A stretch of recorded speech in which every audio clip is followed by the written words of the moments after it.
Hello and welcome everybody out there in YouTube and D&D land. I hope you're all having a fantastic day today. Before we jump in the action, don't forget to like, comment, and subscribe. All of those things help us out tremendously. If you're interested in supporting our community a little bit further, consider becoming a member here on our YouTube channel. Memberships start at just $2 a month, and you gain access to some really cool emotes. In addition to all of that, if you are interested in joining any of our games, we do have open slots available for our Friday early and our Sunday early campaigns. Be sure to reach out to me and let me know. Capriccio, what happened last session? Okay, so last session we started off with Braska fighting Coda. Coda won by a long margin. And then we proceeded to, meet with the rest of the group, and all in all, we decided that we're going to help the Red Tent, and in exchange, they'll be helping us reach the tree that is in the Barb Fields. Along the way, we discovered that the people of the Red Tent have an artifact, which Argon, I believe, identified, and also Legend Lord. It discovered that it was very similar to Singularities, and may have had something to do with the artifacts that the Drow worship. Sort of, can't remember the name of it.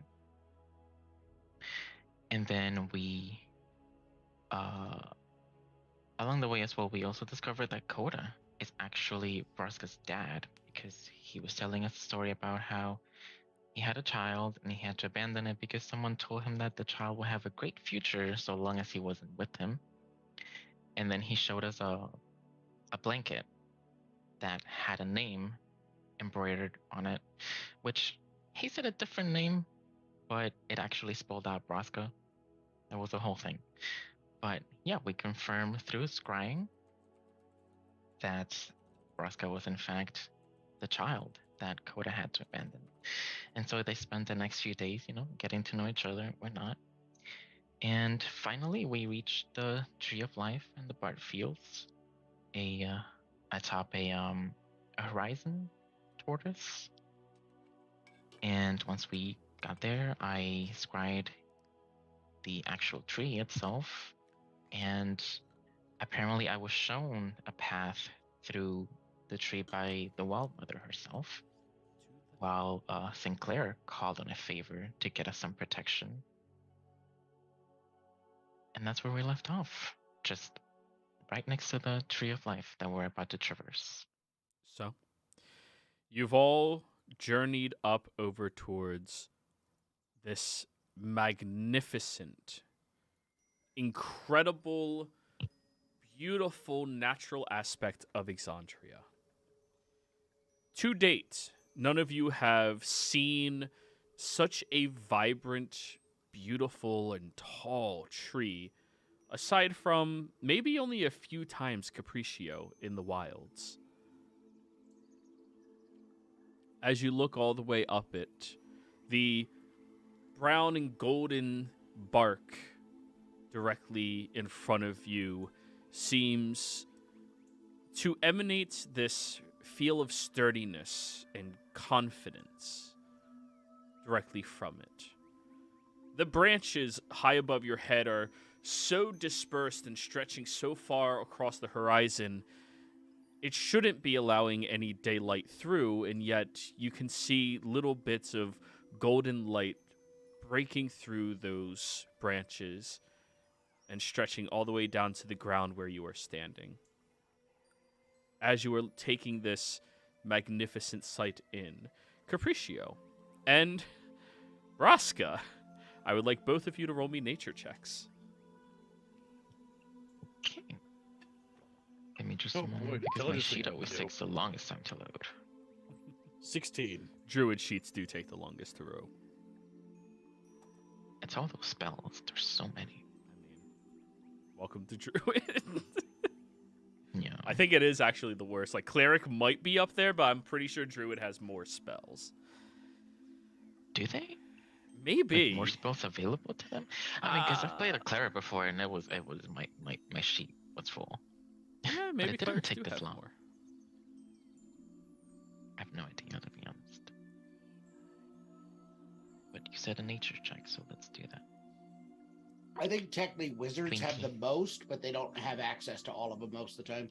True. It's only wizards in my games that get all of them. Capriccio, when you step or flutter closer towards the tree and touch it,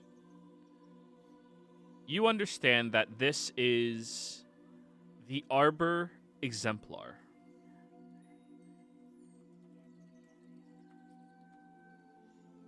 Giant tree that is supposed to be native to the Fey realms themselves, but are nearly extinct because of the lack of dryads that were devoted enough to protection over the nature who would safeguard them. These are incredibly leafy canopy type trees that draw in magic directly from the realm around it, and therefore makes them highly sought after and valuable things to poachers in the wild, or people who need exceptional amounts of magic. You haven't seen one before in your life, but you are positive this is one. Oh, wow. This is amazing. What's amazing, it's a really big tree. It is a big tree. No, it's a Not- really, really big tree. It's a really, really big tree, but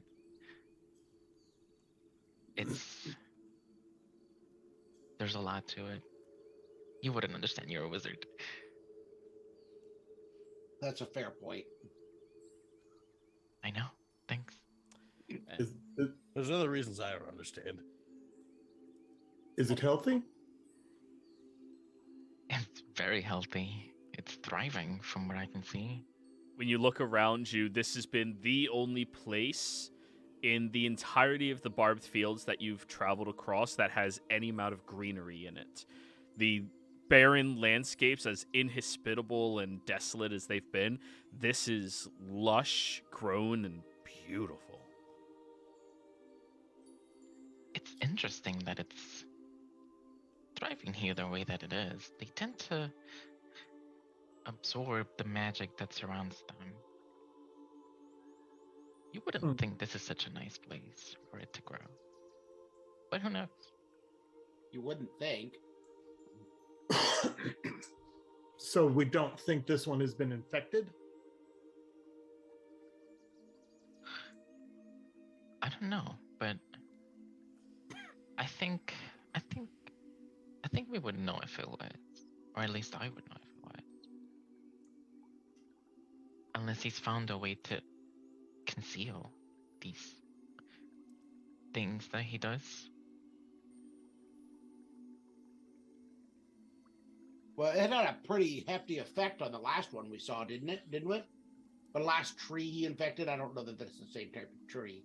Of course, I don't the know trees well enough. last tree was also underground That's a fair Surrounded by- point. and surrounded by necromantic weirdness. Yeah, it was probably in a worse place than this, arguably. Can you talk to it? Like, ask it? The other one talked. That's the only reason I mean, maybe I could try.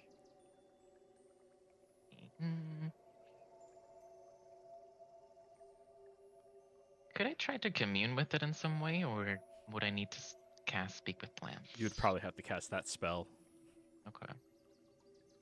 Only furbolgs have the ability to talk to trees, but they can't hear trees. They can just talk to them. Did you need? I mean, I could communicate with it. Did you need to ask it anything? ultimately, if it's how it's doing, is it does it have a foreign object stuffed into it somewhere? That would be a good question to ask it. Yeah. You're right. Okay. Alright, here we go. And I will cast Speak with Plants. And has it seen a little gnomish psycho? So, as you cast this spell, everybody watches as roots from the ground begin twirling all the way up to Capriccio and wraps around in this nice little tunic style before one of the vines just slips into your neck, Capriccio. And now you can commune with it freely. Hello. Shh. Sorry. Hello. Elysian sleeps. We must not wake them. Who sleeps? Elysian. Who's that? Elysian is the caretaker of the tree. The handler. Who am I talking to?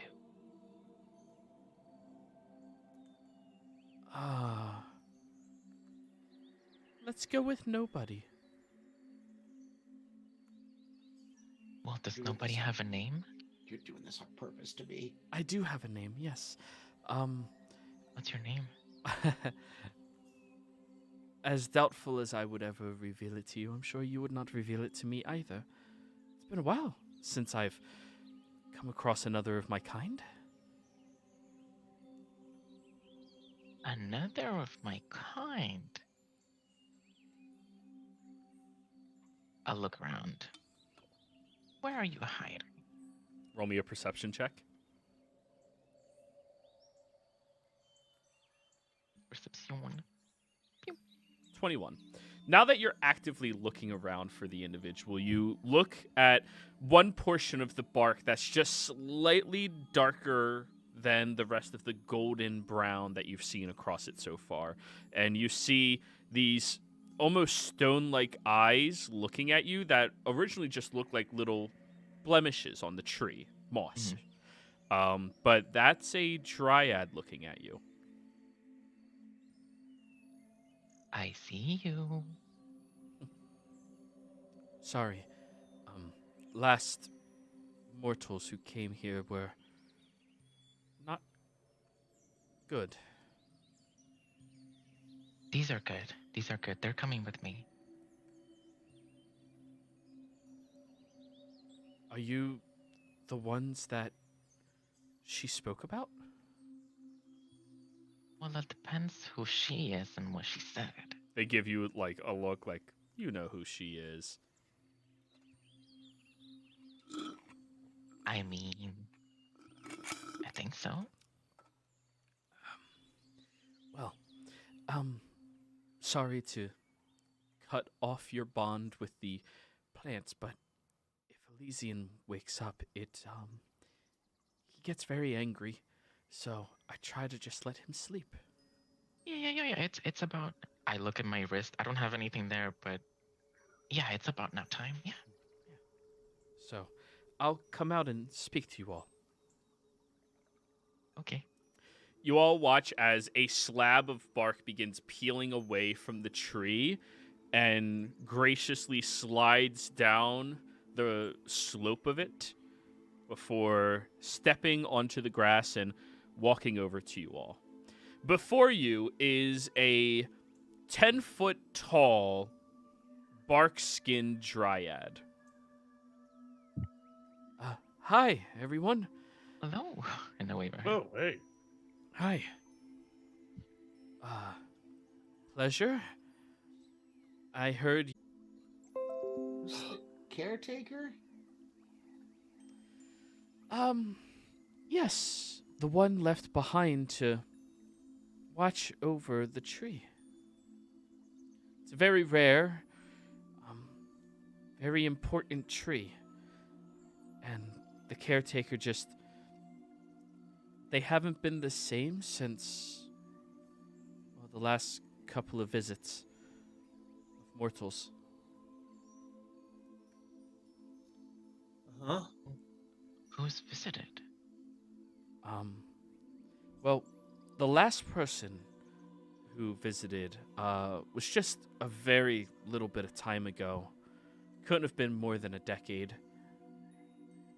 I don't think so. Time. I know. They're so obsessed with it. Anyway. Yeah, it was a gnomish girl. she didn't make the caretaker happy, and the caretaker tried attacking and killing, so she ended up running away.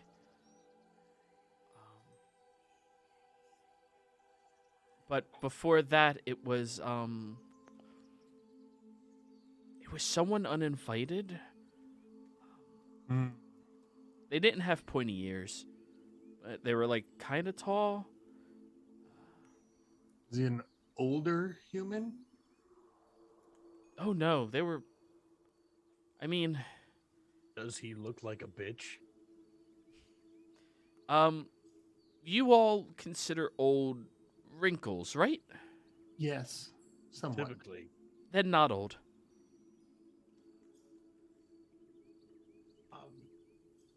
Did he look like this? And I'm going to use prestidigitation. You can create an illusionary image that fits in the palm of your hand. Mm-hmm. So I'm just going to make a small illusionary image of Trent. As you do that, you see vines from the ground wrap around your hand and start like squeezing your hand very tightly. Do not summon him here. It's just an illusion. It won't summon him. I take it that was him. Well, old him. Old him? There was a new him? Well, young him was here, but those eyes, I remember those eyes. How long ago was young him here? Quite a while. Did he place anything within the tree?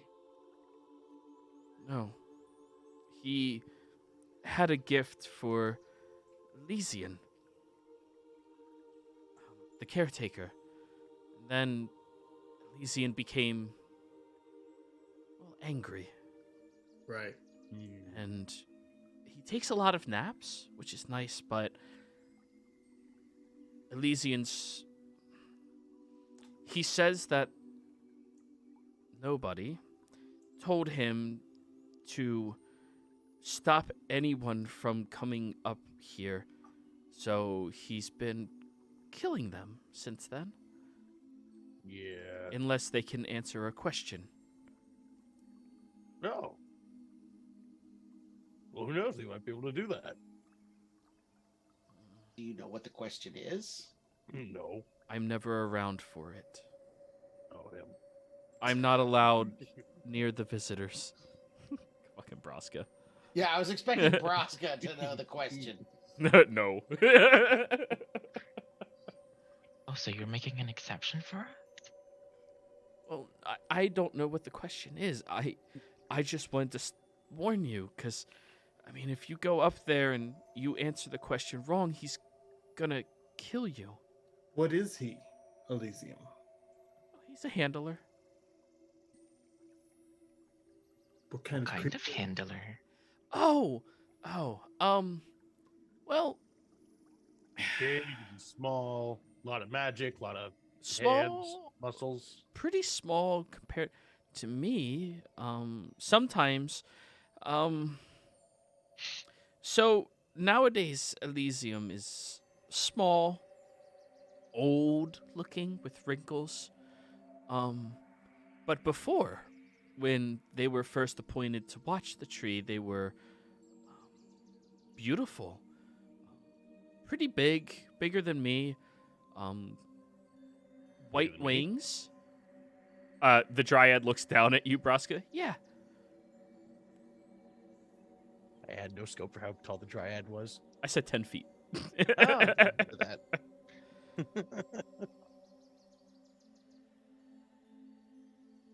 But I don't know. Do you know what this man gave him? I asked, and the only thing I've ever been able to learn from Elysian is gave him the truth. The truth? Truth. Hmm.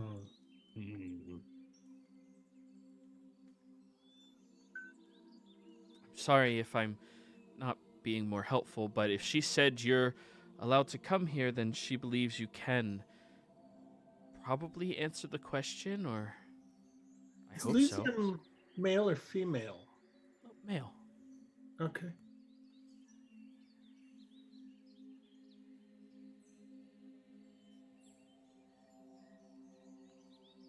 Has the tree been okay since Elysian got this gift, or is it only Elysian that's been affected? Oh, I've been tending to the tree. For a while, Elysian stopped caring about the tree, and I just started working extra hard to make sure it stays healthy. And, well, this landscape doesn't make that easy, but luckily I can draw upon a lot of natural magics in the area to breathe life into it. So the tree isn't drawing its own magic? Well, it does, but it still needs more help to stay safe and to continue growing.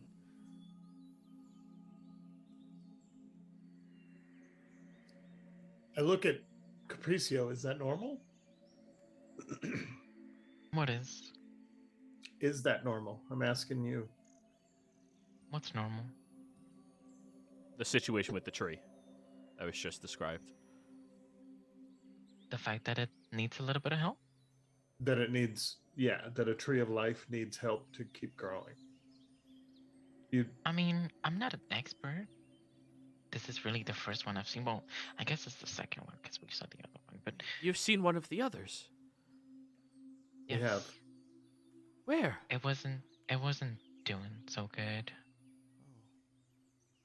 Well, if you tell me where, I mean, it'll be exhausting, but I might be able to travel between the two and help. Well, we'll give you that information in a minute. I think, the same evil guy who gave the present to Elysium infected the other tree, and we were able to remove the taint from it. And afterwards, the tree thanked us and went to sleep. So our hope here is that whatever taint there might be it on the tree or Elysium, maybe we could help remove it and possibly allow the healing to begin. Well, if you were given permission from her to go, I mean, you're more than welcome to try. Just please be careful. There's been many groups of people and many druids and priestesses of hers that have come here, and as of now, only the gnomish one survived. Is she still here? Or No. She said that she knew of another place to go, and she went towards it. It was some type of forest. Said something about an empire and north of it. I'm not sure. Sorry. Forest with an empire north of it. Well, That's the original place we heard she was at. yeah, The one that you heard about was west of the empire, not north of it. right. Oh, is the empire north of the forest, or is the forest north of the empire? The one that she's referencing is the forest is north of the empire. Okay. So that must mean that she's gone on to. Did we hear there might be one in the Savalier Wood? I don't think any of you have heard anything about the Savalier Wood, but Fordrum would know a great deal of information about it, given the fact that you're from Uthadern. If you'd like to roll a history check for me. May I? Yes. Cool. Nope, not today. So, the elves that live in Uthadern came from the Savalier Wood. That's the only thing I know, and I know it's north. Well, you know that their forest experienced some type of blight, and they were forced out of their home. That's what you remember right now. Oh yeah. That's all I. Yeah. That's. I just happen to know that north is near my home, and there was a Savalier Wood up there. Yeah. From there. Oh, and you're right. I think that place went bad, and they had to leave. So, maybe that's related. Well, if you must go up there, be sure to be safe, okay? Yeah. Elysian is the chosen handler and guardian of this tree. There's not many mortals that would choose to live their entire existence just protecting a tree. And Right. even with how angry they've been, there's still good in there if they still stay here. Elysian was immortal? Yeah.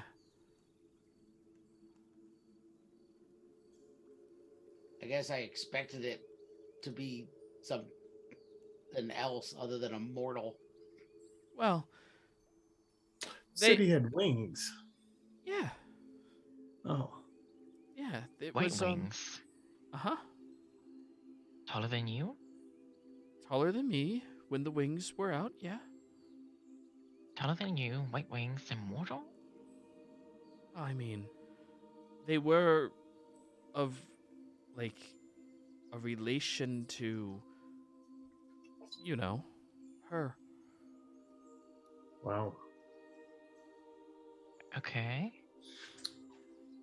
So, gang, can we sneak up? You can certainly try. We can try.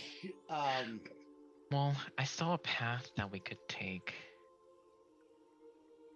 Feel like, She showed me a path. I feel like he is tainted.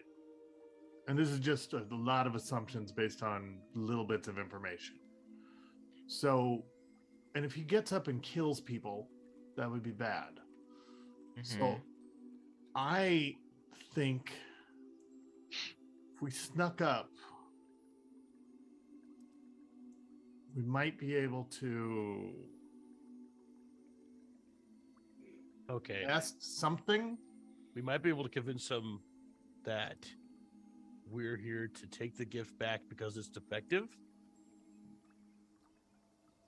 Kind of. That's an angle. Yeah, I'm assuming the gift is similar to the thing that he put in the Tree of Life. Right. Oh, that's And a bad it's- gift. Instead of sapping the tree, it's sapping him. Yep. And tainting him. And Yes. if the idea is that he is knowing the quote unquote truth from this thing, then he's been lied to, convinced otherwise, mentally manipulated. I mean, It's possible that he wasn't able to corrupt the tree directly, so he targeted the keeper and hoped that later down the line he will be able to do the same with the tree. sure. That's valid. Very good idea. Certainly possible.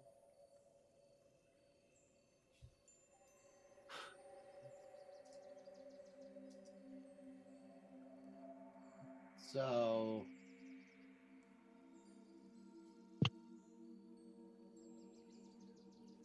I mean, what are we doing here? Do you want to try and sneak up? I don't know that any of us are all that stealthy, but No. other than I mean- Capriccio, but Well, I can help all of us with that.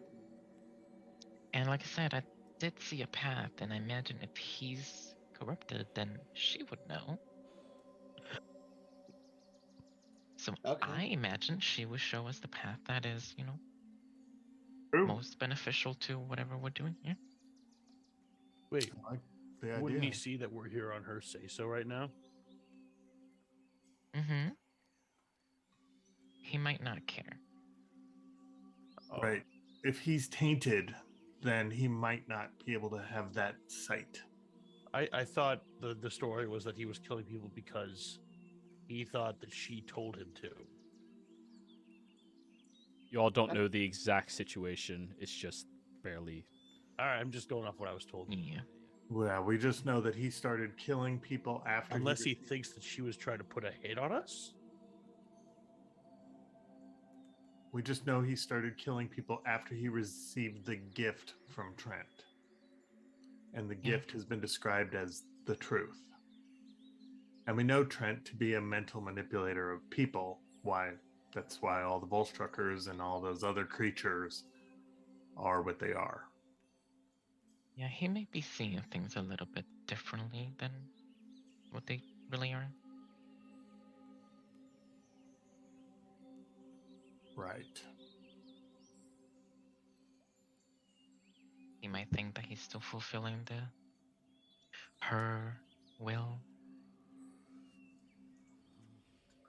Yeah, we know there's some sort of question he asks. So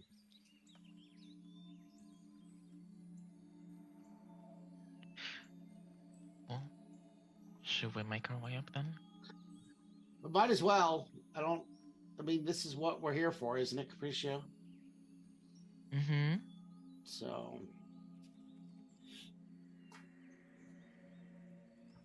So, are you guys going to follow Capriccio's path, which is a scaling path?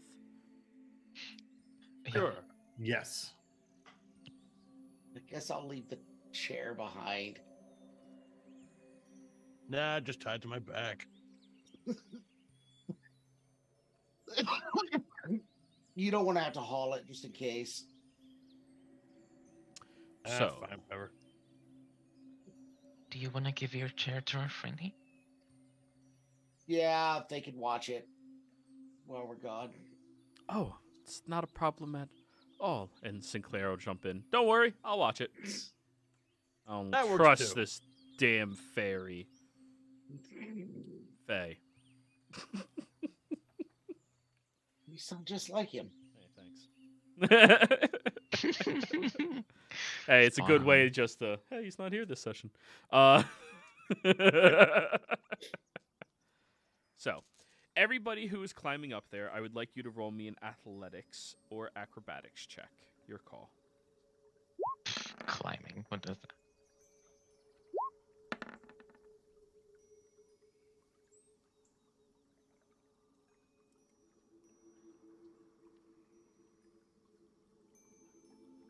Oh, Fortram's using his boots. But yeah, I'm not gonna. Every time I've fucked these up since the boots, I right. never. Your boots are up for 10 minutes, right? Yeah, I think that's what it was. Okay. Now Is you it longer than that? to get well, if you're all moving together, it will be longer than 10 minutes, yeah. Okay, And then Capriccio I will... has to point out the path that they're climbing. Mm-hmm. Great. We have a spotter. Awesome. All right, then I will athletics for the first bit of it. Okay. God damn it. And then fly the rest. Sure. Oh, 35. Mm. Dwarves are not built for climbing. Yeah. They don't climb places. They usually dig through them. Yep. Where to go under? They So- start low to the ground, and it doesn't usually change from that. Right. Well, it goes lower, into the ground. Yeah. So And if my acrobatics wasn't worse, So 53 or 52 divided by 3 leaves your group average at 17.3, round up to 18. So your group average is 18. It would be me and Broska. Broska's pulling him behind while I push him. Yeah.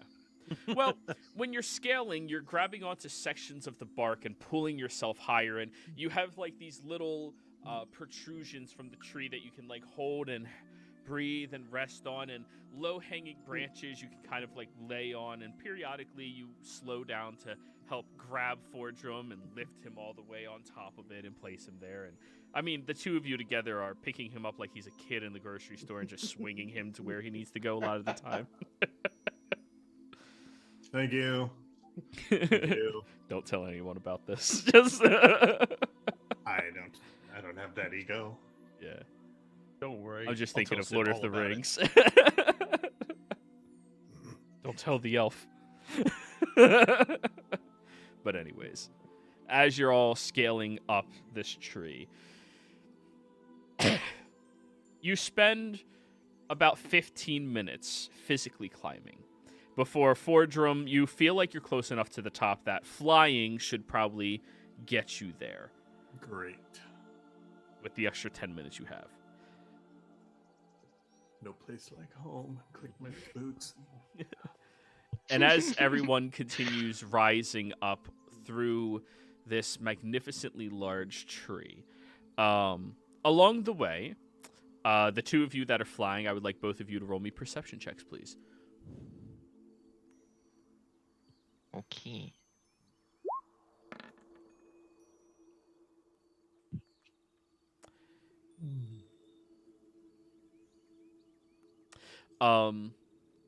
You see that there's an etch mark in the tree, both of you, and, well, Capriccio, you knowledgeable about how mortals treat trees, you fly over there, and Fordrum, you look over and you see that it's a big heart that has LXL in it.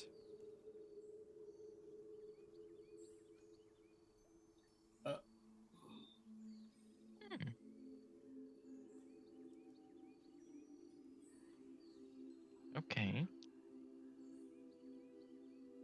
What? Who in the world or L? Who would carve this? Who are L and L? Oh. It's clearly Elysian and somebody else. I look at Brusco.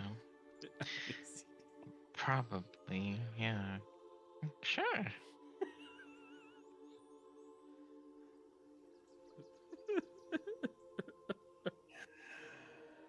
So, you continue your way all the way up there.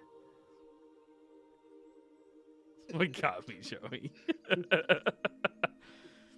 You get to this open section between a couple of branches that is just barely wide enough for the thickest of you to crawl through, and now you have this like standing platform within the tree's canopy itself that you've made your way all the way up to. Capriccio, you fly up there, and you can see that you're underneath another canopy right above your heads, but it's so dense that all of you can walk along this path up the tree to the actual top of it. You've just broken into the canopy of the tree in 25 minutes of travel. But hey, now you guys... Oh, wait, I do need a con save from the two of you that climbed the entire time.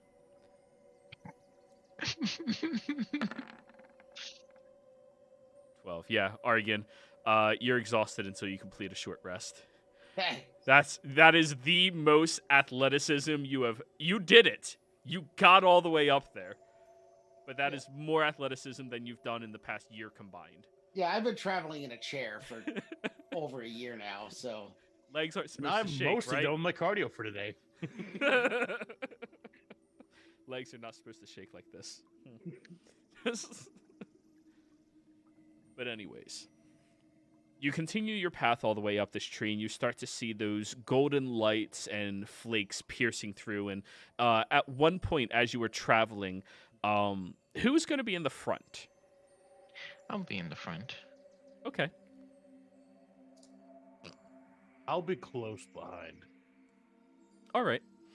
Capriccio, as you're making sure you follow this proper path, not really aware of your surroundings since you're so focused on making sure that you are following the right way to not be discovered, it catches you by surprise as this thick golden liquid slams into you, engulfs your entire body, and slams you into Broska's chest.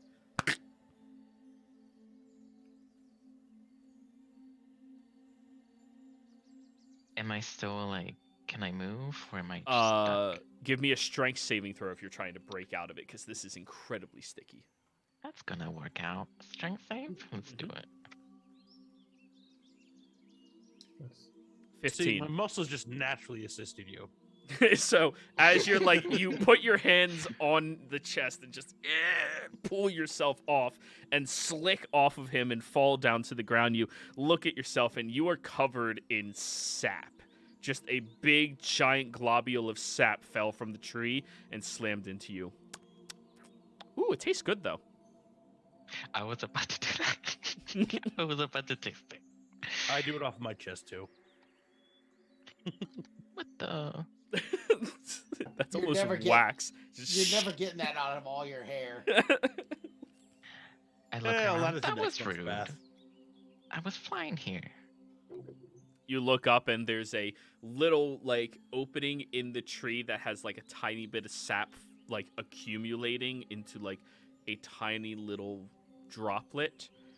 Apparently it's Tiny just little droplet. The f- well, now previously it was a giant fucking bobble that just slammed into your body. And by giant we mean probably the size of a cup. Like Oh, I'm not the size of a cup. you're tiny. I am the same height as Fortrum. Are you? I thought you were tiny. I'm small. Oh, I thought you were tiny. My bad. I know you thought I was tiny, but I was always That's operating fair. under the assumption that you were tiny. Yeah, you sit on people's shoulders, like everyone's, including the wizard. And he ain't Now, strong. Yeah, for but me, that everyone could is just be big. size medium. Yeah. but everyone is big. Fair. Everybody is big. I am. I'm 4'6" squared. Yeah. It's just Okay, I'm not 4'6". I'm actually just 4, so I'm a bit shorter than 4. Okay. Well, it was still pretty comical, so. Yeah, it was funny. Alright. Okay. All right, just all right. I'll try to like remove some of the sap. Alright, give me a I'll keep survival some of check. it, and I'll just like start eating it little by little as we keep traveling. Mhm. Survival. You get the bulk of it off of like your face, your chest, your wings, but every time you move your arms, your armpits are just sticky now. And like you try rubbing it off, it's just fucking sap. You can't get rid of it. Can I try and prestidigitate him? Oh, absolutely. Ding, done. There you go. I was gonna eat that. It looks like there's more forming. Thank you, though. Yeah. You could put it in a cup instead of. Uh.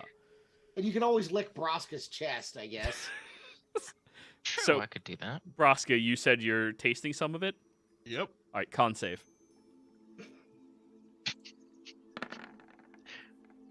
There you Natural God 20 damn. for a 30. Okay. As you taste this, suddenly you can feel the air around you. And it's such a weird thing to express because, like, of course you can feel the air when it pushes over you, but right now you're conscious of every single section of your body that it is touching right now and each individual wave and, like, where it came from as it did so. And you can see colors that never existed to you before, Broska. These indescribable notions and lights ambient around you that are just floating around. You only get glimpses of this whenever you use your heritage benefit of seeing magic. But this is different. This is just present. And then after you experience this, it goes away. And then you just miss those colors. Whoa. I do it What? again. So, you have enough on your chest to experience this for a total of 1 minute. I know what I'm doing for a minute. Yeah. Are you okay over there, Broska? Yeah. He looks at Capriccio covered in it and is like,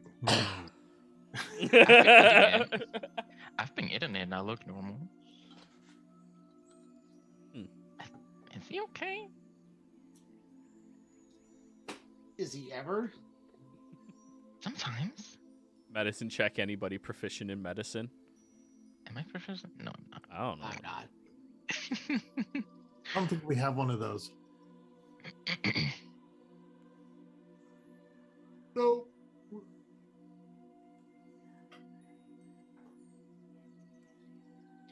Okay, shall we continue then? Yes. Can you follow Broska?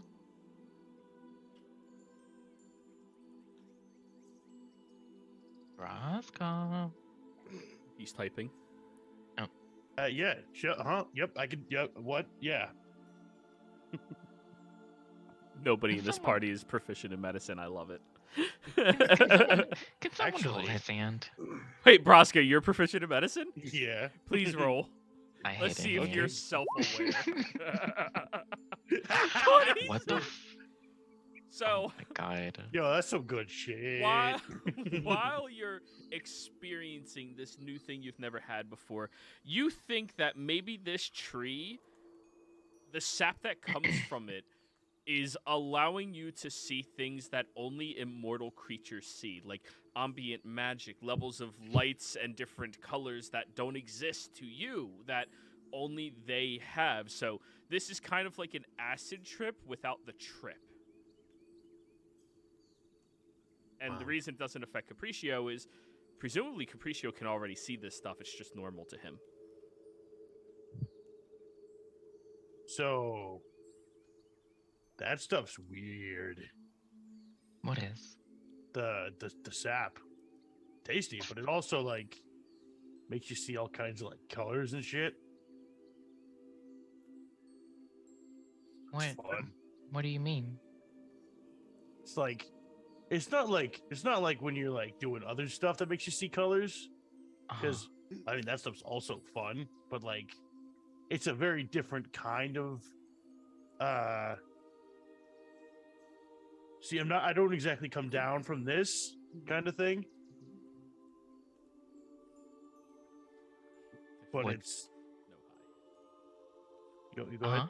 No, I was No, just no. saying, yeah, just no high, but Yeah. all of the benefits. I don't know. I think that's one of the benefits, but that's just me. All right, yeah, fair. So what Gordon looks- exactly are you feeling? Because I don't feel anything. Maybe I was seeing fey colors. What were you saying, Fordrum? I'm just confused. He just keeps, they say, coming down from the high. Fordham like looks down at the ground. He doesn't know what any. That'd be a far no, drop. No, yeah, that would hurt.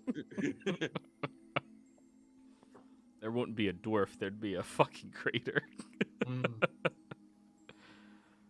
So, I mean, he'd classify as a small meteorite from this height. Yep. so Braska, at this point, you've run out of the sap on your chest while following them, Aw. and now just you miss those vibrant colors. They're not there anymore. Bye, prettier world.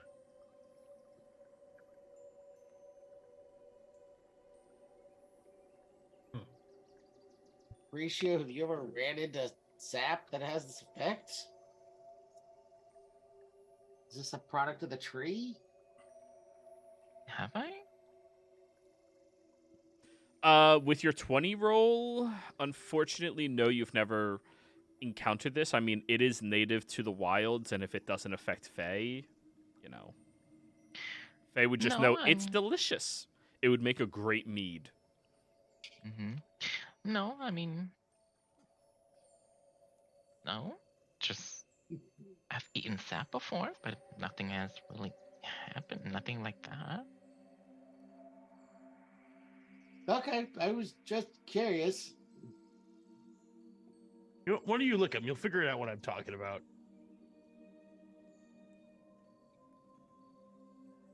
How close are we to the sap? It's all over him. You've just passed it a few minutes ago. Do you want me to go get some?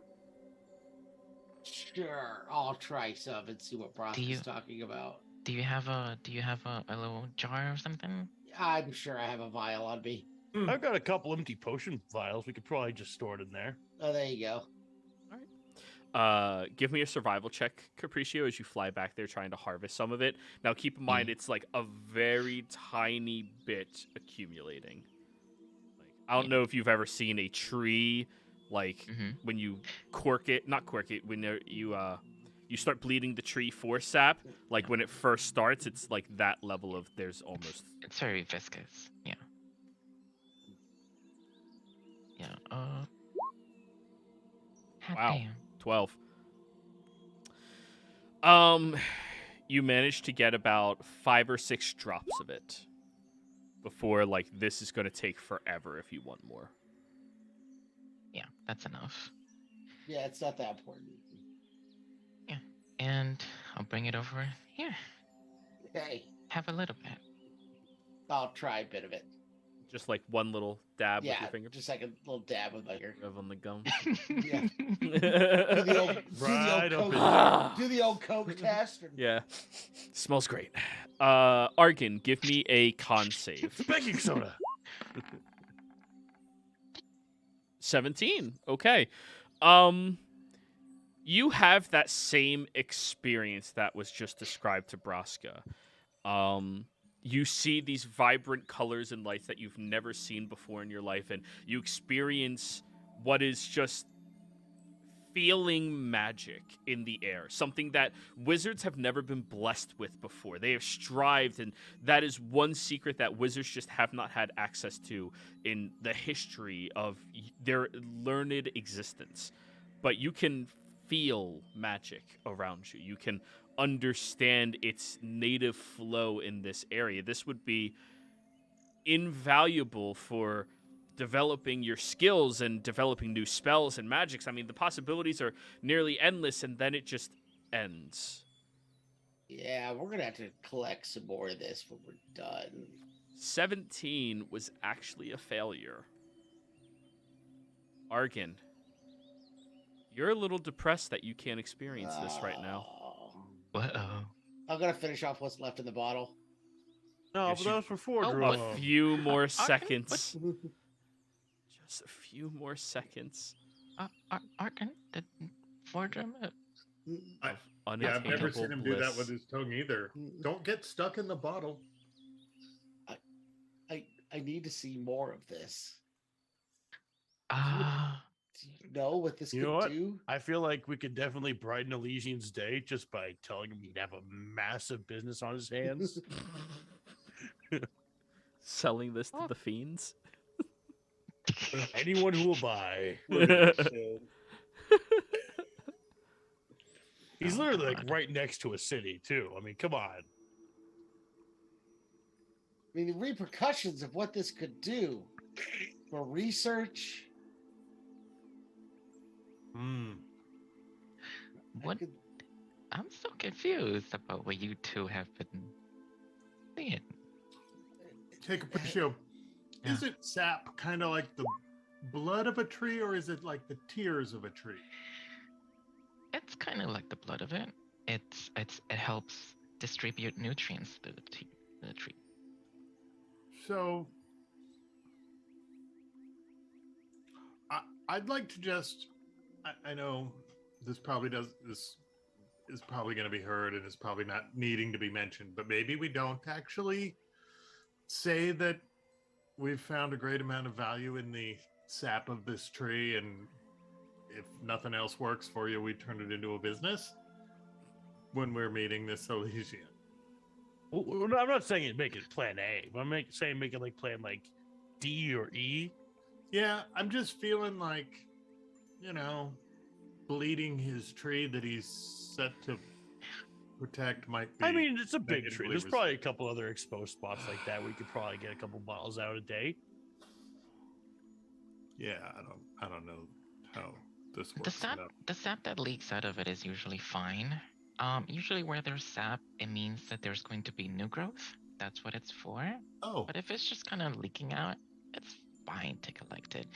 But letting it dry, maybe not so much. But if it's just, You can splatting, upsell it as like some fancy premium shit. Really like limited quantity. People I eat think that we're shit here up. for a reason, and we need to keep moving. Argan, were you attempting to like harvest some of this while they were talking? Yeah, I would have tried. All right, survival check. Let's see how much you get.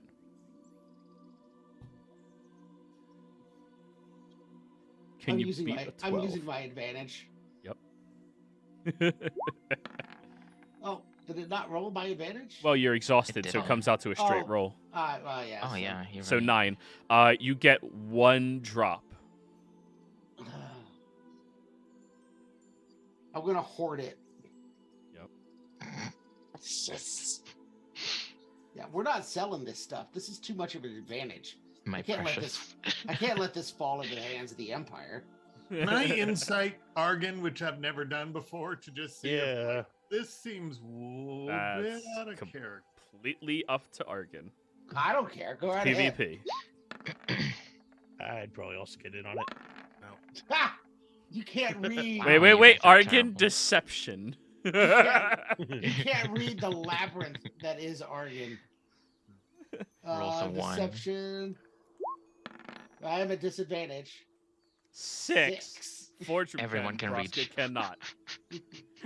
Seems on the up and up. So, Argon, what is the motivation behind yourself right now? I think this is. I mean, it's a drive for a combination of the two things that. I guess right now the three things Argon is driven towards. His desire to learn the new magic, and he thinks this will help him develop new spells that haven't been seen by the Lyceum. Hopes that maybe this will help him fix the school that they found by maybe helping him understand more about how the broomstone is done. And then a little bit about an advantage for the Lyceum over the Empire, which is why he doesn't want to sell it.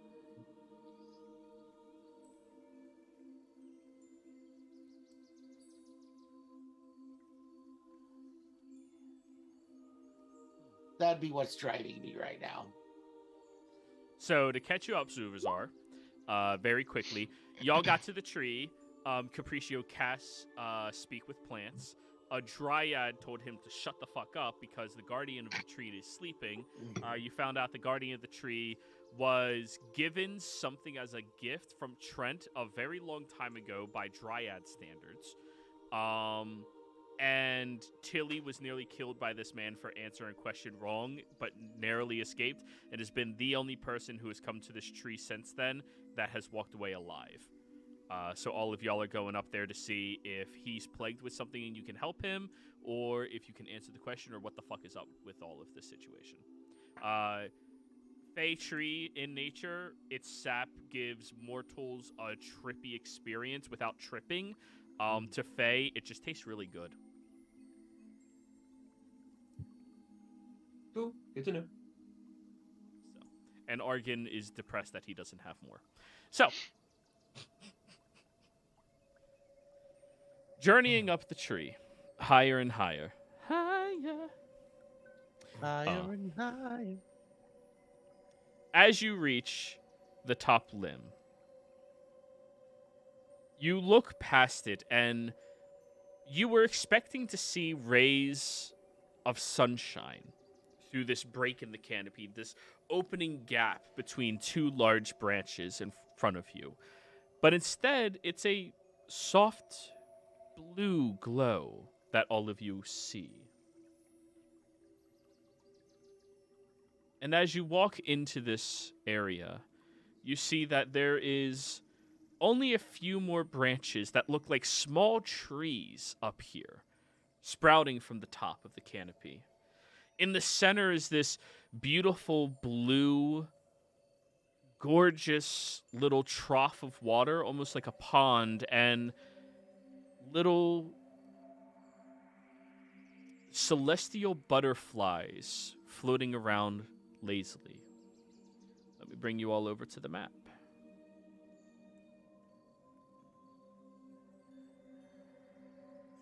That's not you guys. That's you guys.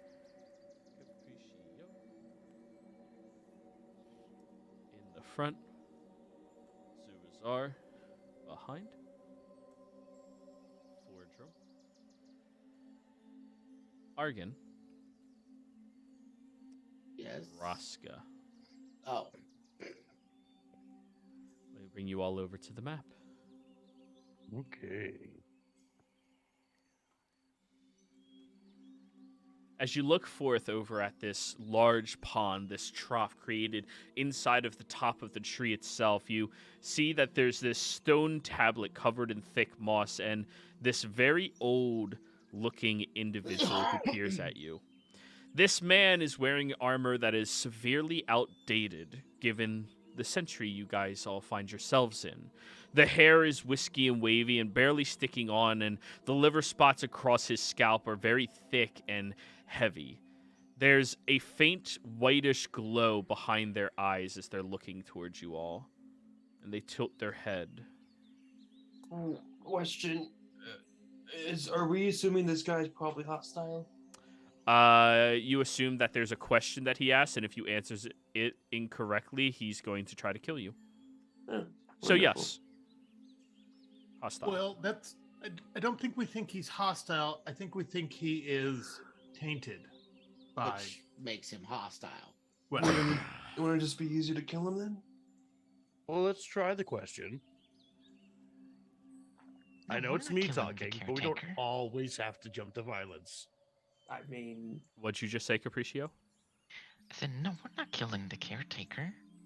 well, what if the caretaker tries to kill us? Well, then, yeah, of course. You gotta do what you gotta do. We subdue him and we try to reverse whatever is happening to him. Wait, you gotta do that. such a confusing game. Doesn't want to fight. Argan's on drugs. Yeah, I'm pretty sure that sap affected Brosco more than he's willing to admit. Yeah, now I'm the voice of reason here for some reason. Yeah, he's seen beauty, and now he's confused. Now you think he's enlightened or something. The individual stands up at the top of his little podium and begins wandering over towards you all. He has in his grips this very old-looking walking stick that seems to be carved from a similar branch as this tree's limbs. And as he gets closer, he looks towards you all. You are uninvited guests here.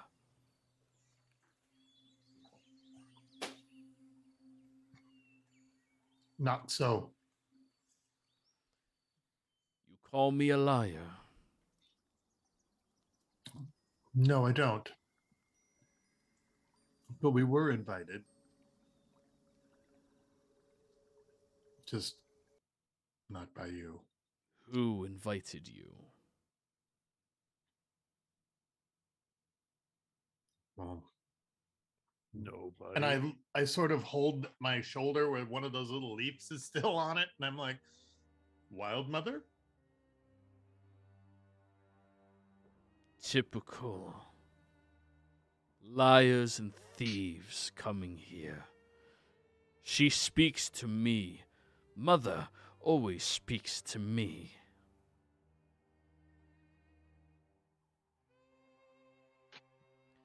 I mean, she's a busy lady. She has a life outside of you. Mother speaks. When there is need for someone to come here, you lie. You lie like all the others. Every single one lies. False believers.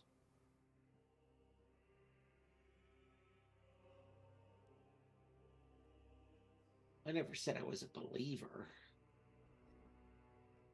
Then Order you was are a elbow, trespasser. Bonk.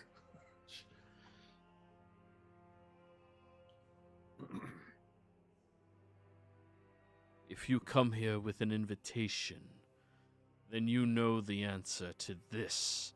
The question she gave me. What is the purpose of mortal kind?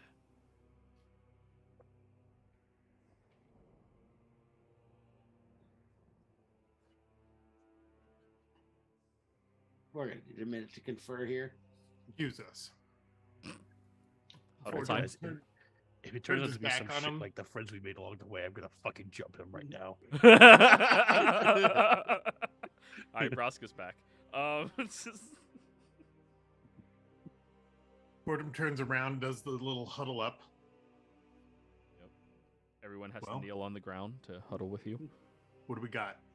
Well, if we're talking about... Oh, sorry, I thought you were done. Live, love, death? Or is there something bigger? I was actually going to say death. All those. I was gonna important- say eat, fuck, and die. Live, love, laugh. The That's kind of mortal the same thing. people who live normal lives, who are born, who live, they all inevitably die at some point. We are included in that. I don't think that would be the point of mortals. That is the definition of mortality. The question was, what is the point of mortals? What would nobody say the point of mortals is? Fertilizer? I don't know. Throwing kick-ass parties. Free will? Oh, you guys are on a totally different page from where I am. I don't think nobody's on the same page as you, Braska. No, I don't know. Have you ever talked to her? Yes, actually, I Oh, have. fuck. And I came Okay, away from I it withdraw very my bitter. challenge. You said you spoke to her, Argon, right? Yes. It's been Did a she long time. Did she say anything that might give us a clue? I'm trying to remember. In my faith, it's live, create, and die. Again, basically what I said. Yeah. We were out. I thought she was giving. I vaguely remember her giving specific rules to someone. Let's see. Wow, that was a long time ago. Specific rules about what? We were trying to hunt someone at the time. No, hey, we're doing that now, kind of. Yeah, but it was a different person.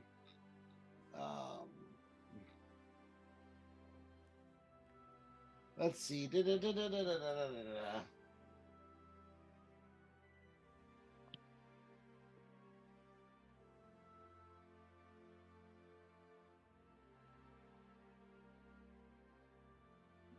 She talked a lot about an imbalance.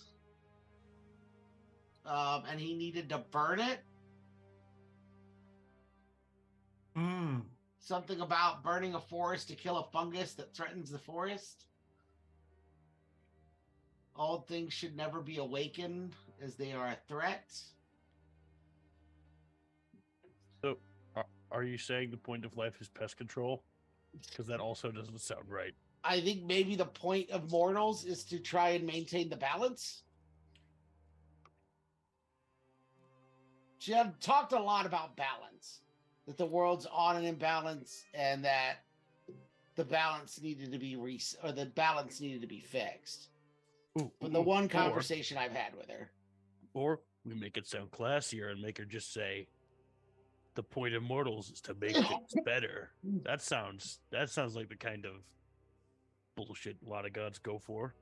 Yeah, but I think she was more about balance than better. Too much better is still an imbalance. Balance is a same amount of better as there is the same amount of bad. All right. You're the brain guy, so Let me ask another question. And I don't mean to derail from balance because I think it's great. Do we think that this is a trap or a password that has been planted by the person who has tainted him? I was thinking that too. I was worried this actually might be a trick question. all right. So we're thinking the answer is either balance or death. Is there any way I could roll insight to see if maybe the way he was phrasing this question might have been into a way to turn it into a trick question? Absolutely, you can. I'll use my my session advantage.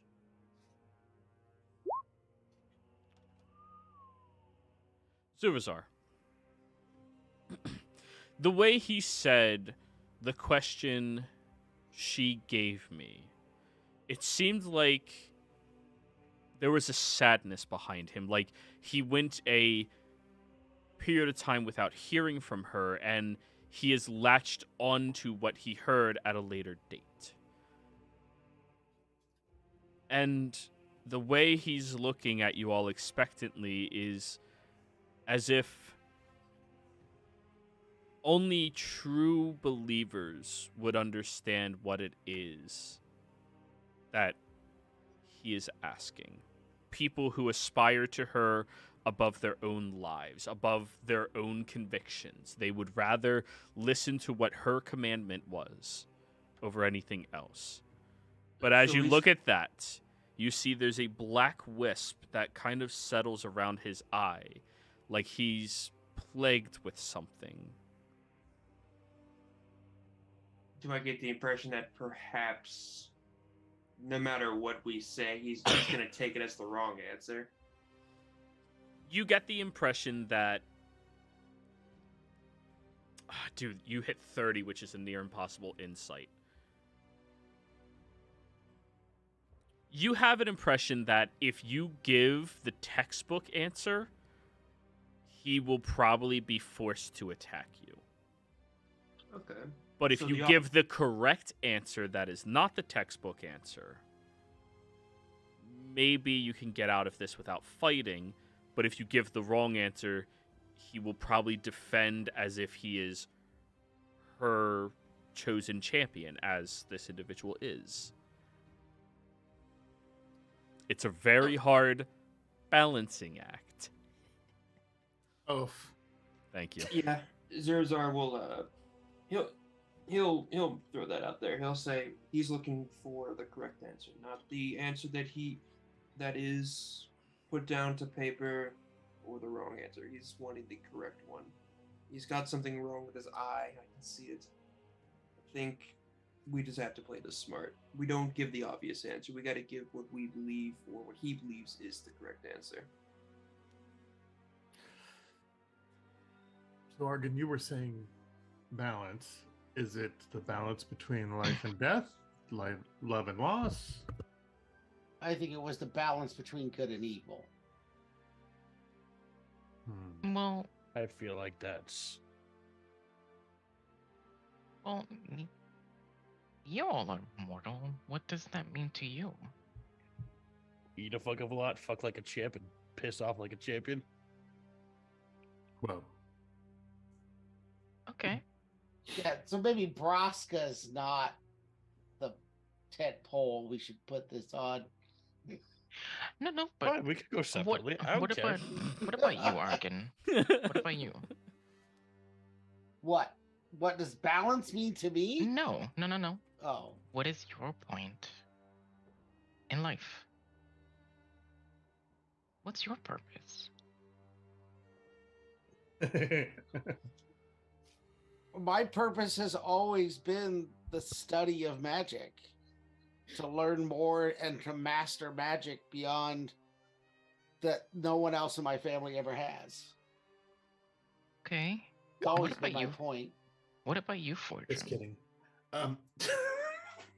Purpose to get more My of that sap. purpose. And now to get high on sap. Yes. There's a new item on that list. My purpose is to live, enjoy, create, and leave behind something I've created to pleasure those that partake of it in the future. Legacy. So two for Camp Braska. Okay. What about you, Zorazar? Settle down and marry.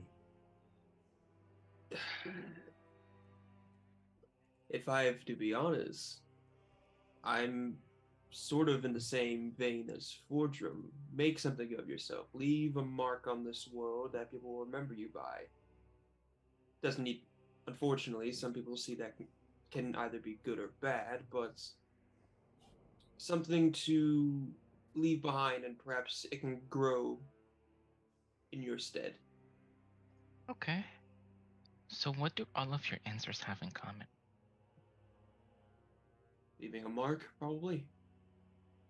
Memories. It's one. Getting stronger than we were. That could be another, yeah. Growth. Mm-hmm.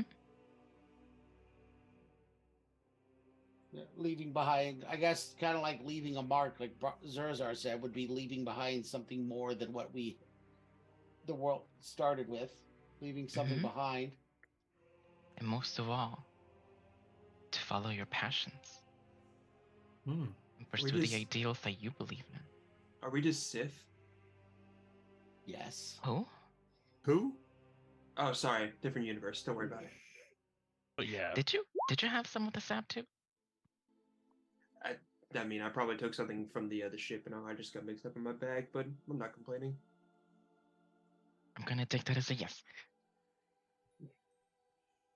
So maybe that's the point of view. To live, love, laugh. I want to speak to your manager. Yes, you would like to speak. I want him fired. Eh. They're Well- paying me, so. I don't know about anyone else, but I think, Capriccio, you've got it. Feel free to answer for us, in my opinion. Yeah, I think that's a good answer.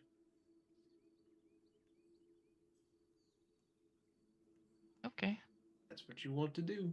Is this guy still looking at us? Yeah, something about hasn't stopped. throwing something about learning from our mistakes. If I were to slightly Mm. move, would his eyes follow me, or does it seem like he's looking at us as a whole? He's looking at the group as a whole, but if you slightly move, you see his eye flicker and keep watch.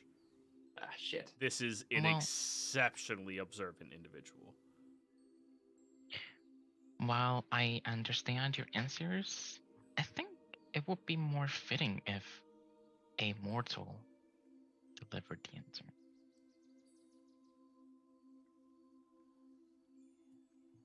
All right, but before we do this, I want to make sure we're all pretty sure it's not whatever the fuck he tells us, right? What? Mhm. Like the point of being immortal isn't whatever you tell us to, drill sergeant. Oh. Yeah, I don't think that's an answer. Okay, I just don't making thi- sure. I get what you're asking. I don't think that's the answer.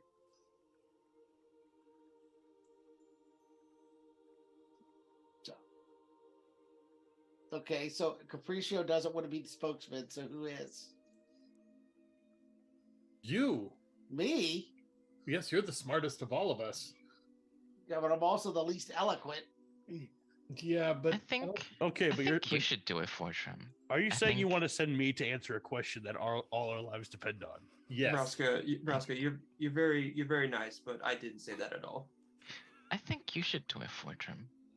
You're the most insightful here, Yeah, and you're also a true believer. I know.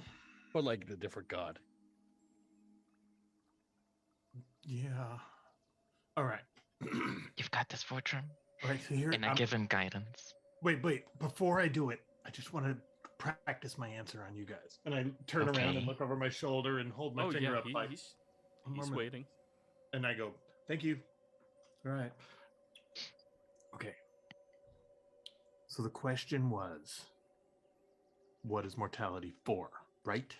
What is the purpose of mortals? There's a difference. Purpose of mortals.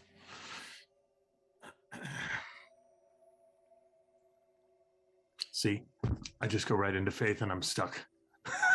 this point, I wandered right back through my own answer and liked it. At this point, we could probably tell him just to fuck around and waste time, and he'd probably just let us have it.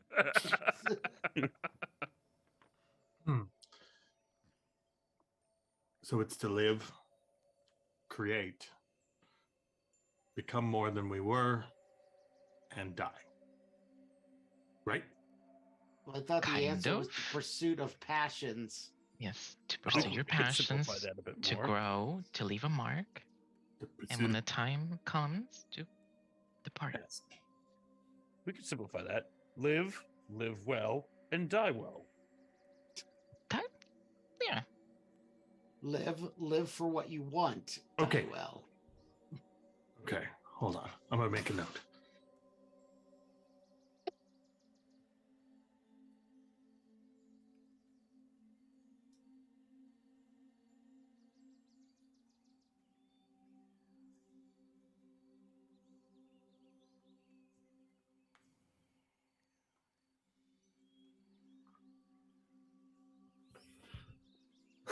Tree sap.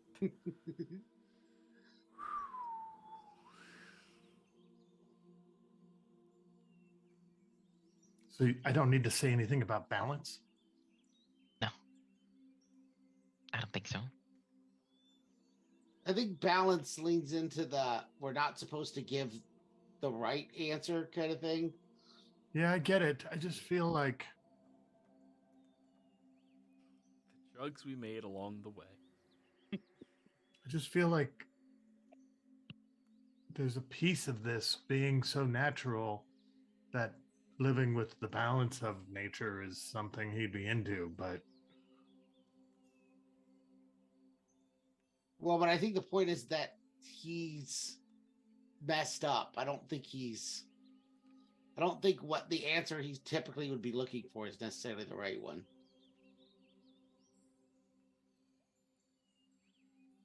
so I'm just going to turn around and say live with passion and die well. Okay? Okay. Approach.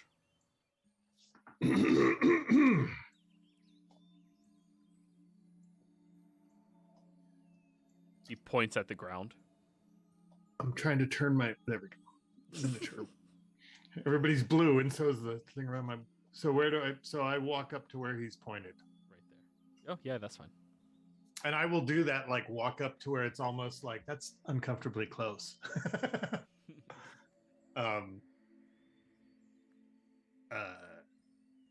I'm Fordrum, faithful of the Allfather.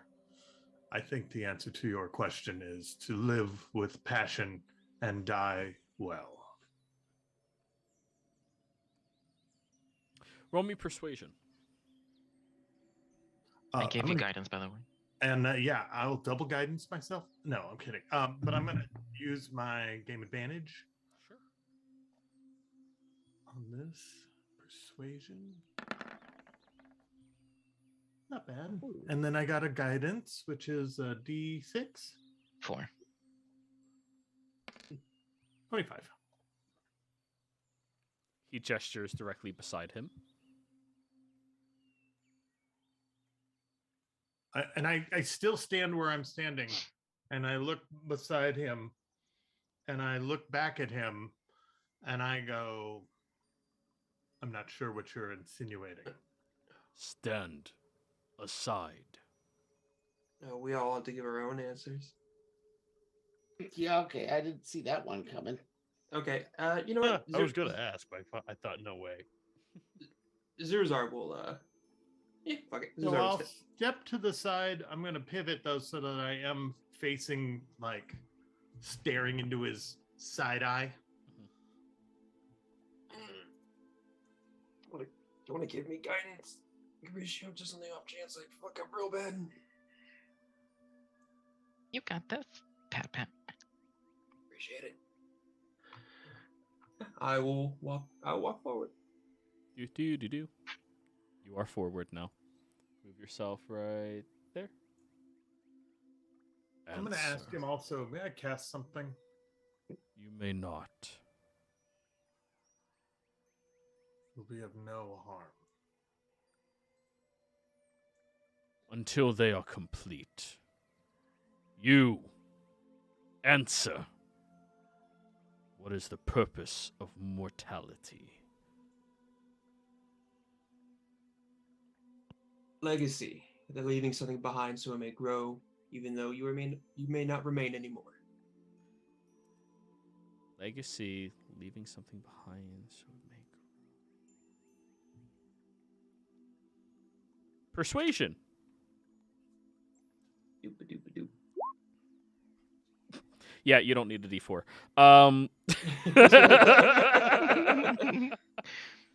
He gestures says that- to his he other says- side for you to step. Hey, and he says this with confidence. Like he has no fear. He just puffs his chest out and just says it. And just steps off to the side.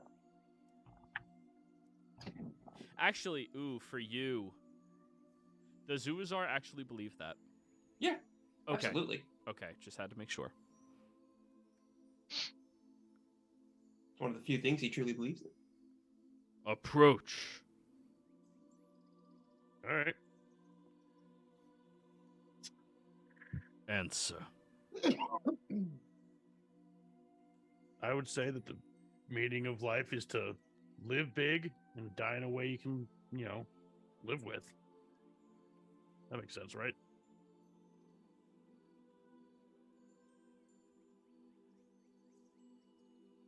I love that Bruce Willis movie. Live big and die in a way that you can live with. I have to reflect on her commandments. Roll me persuasion? I will be using my game advantage. I was going to say disadvantage. So straight roll 15. Because I feel like Broska definitely believes that, right? Yeah. It's missing a few swear words, but yeah, generally. Yeah.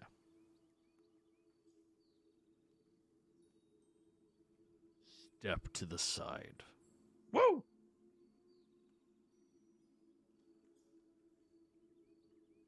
The last mortal.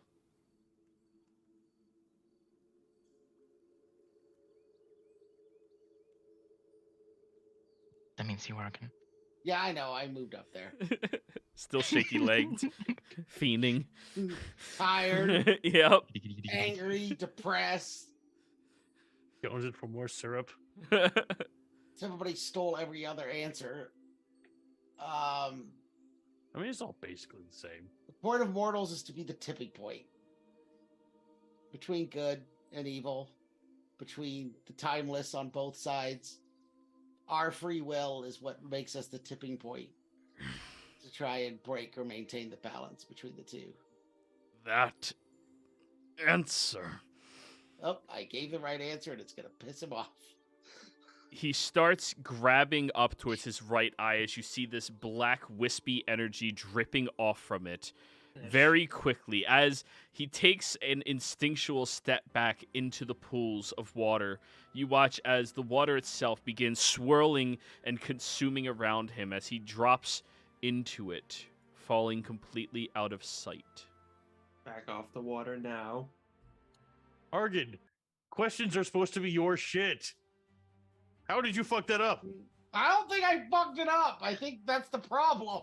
I think you, Argon, you're smart, but I think you were maybe too smart for this situation. You were supposed to phone in your answer with the rest of us. I don't know how to do that. I think it's maybe you were dishonest with that. That's not your answer to the So, question. Or maybe you phrased it weird. as he has fallen back into the waters, you all see the water begins boiling chaotically inside, and you can almost make out the sight of him still as his body is contorting and snapping into a completely different form underneath the break of it. All of you can roll initiative while we're on break. We're going to go on No. break, guys.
Hello, and welcome back, everybody out there in YouTube and D&D land. I hope you're all having a fantastic day today.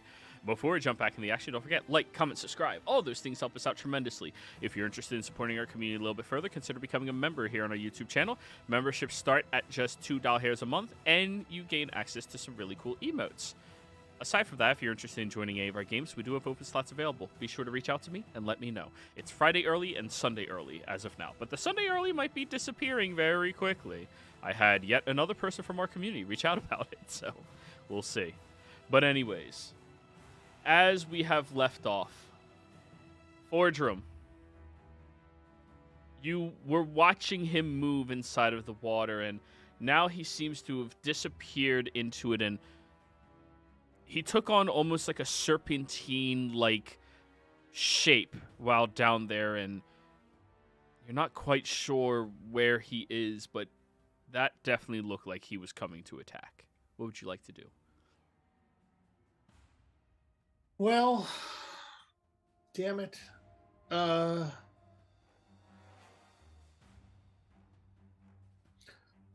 Well, prepare a spell, pull out my hammer, lift up my shield, set the shield for...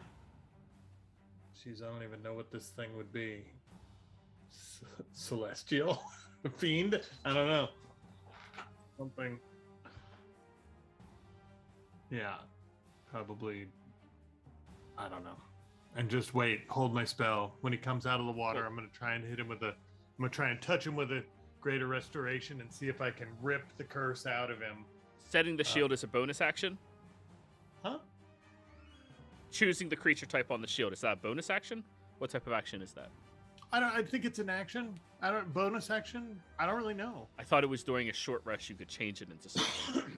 Oh, possibly. So then it'll just be set to, wherever we were last, which was monstrous or something. Monstrosity? Monstrosity? Okay. Yeah. So it's currently set to monstrosity. We'll keep that in mind. Yep. Alrighty then. Hold action. If it gets within reach of you, you're going to greater restoration it. Yep.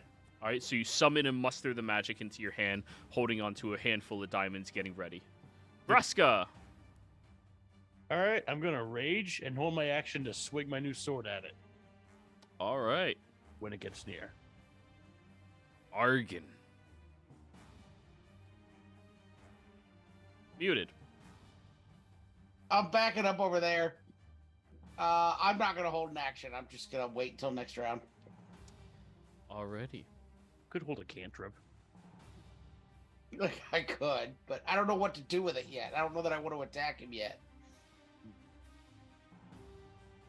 So, as you all are waiting, holding on to yourselves carefully, Fordrum, you see an eye start to move out from deep within those waters, looking at all of you, and then it moves over to Vraska. The eye seems misplaced inside of this person. Many of them look like the left eye of him, but then you see there's one on his right side, large, black, and wispy, dripping off of it. As the creature makes eye contact with that one towards you, Vraska, I need you to give me a wisdom saving throw. Oh, no. 11. Vraska, why would you ever betray your master? You shouldn't attack your master. You should kill the people that your master commands. Huh, that makes sense. These are the people. Oh, shit. That is its action. And it wanders through the waters, and you hear it echoing out with this almost ephemeral voice that you can hear moving in from some other plane of existence. You all, liars and deceivers just like mortals are. You betray her. You betray her sacrifice. I will consume you all. And that was its action. Zurazar! Broska was aiming his weapon towards her, but now he seems to be moving it towards Fordrum and you. Ah, shit. I want to check how this item works before I do it. There we go.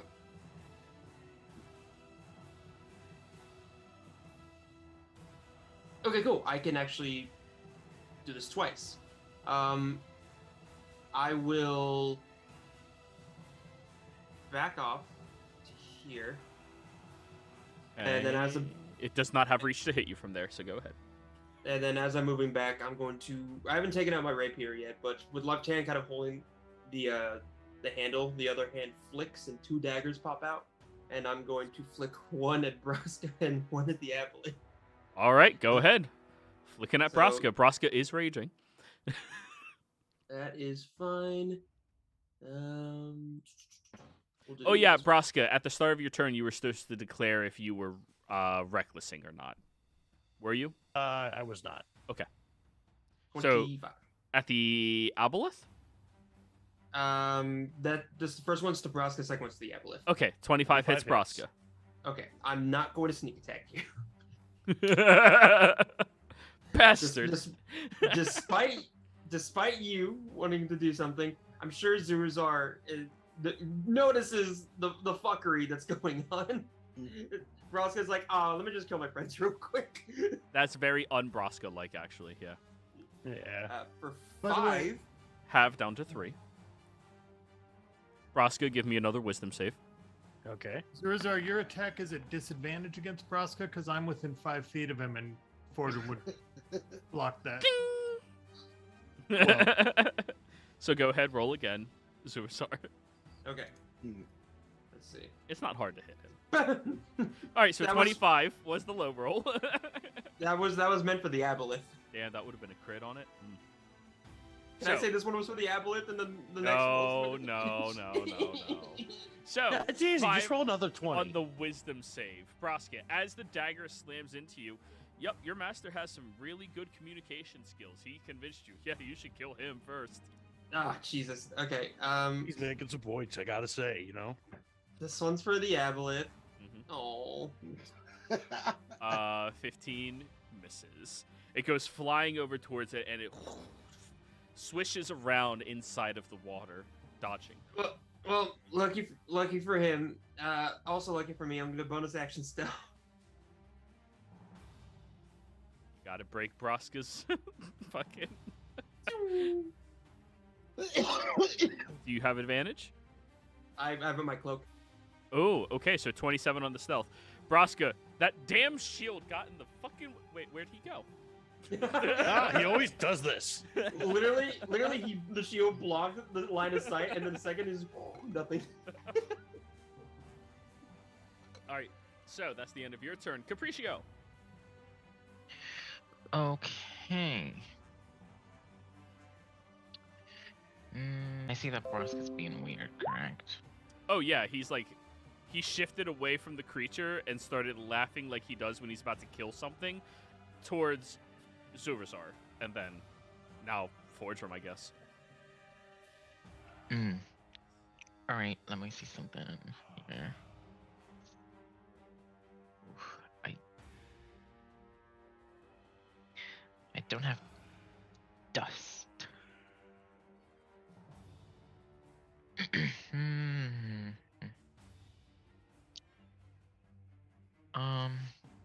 Let me see, what's the range of this? 30 feet. I'm within 30 feet, right? Just within 30 feet. I'm gonna throw him where Broska and be like, hey, snap out of it.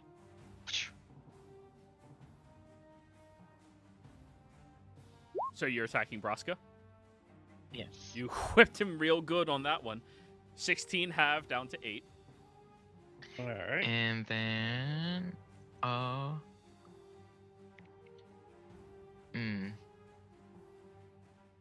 you are pulled up 10 feet closer to me. 10 closer. And Broska, another wisdom save, please. 14 is just barely high enough. as you get whipped on your leg and dragged closer, instinct tells you to kill that fucking fairy. But then, oh wait, that motherfucker in the water. Oh, that little shit. Or big shit. That shit of indeterminate size. And for your troubles, I will go ahead and I cast a yeah, why not? I'll go ahead and I'll cast a 4th level healing word on you, Braska.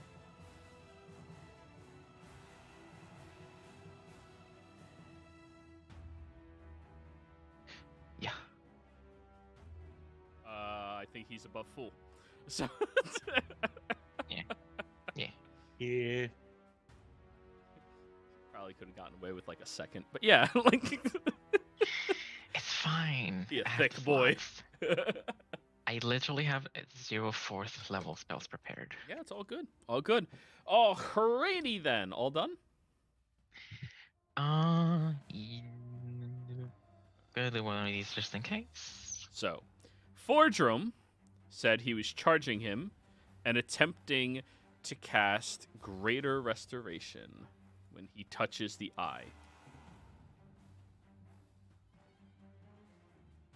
So, in order for him to touch the eye, this is going to be an opposed athletics or acrobatics check between him and Elysian.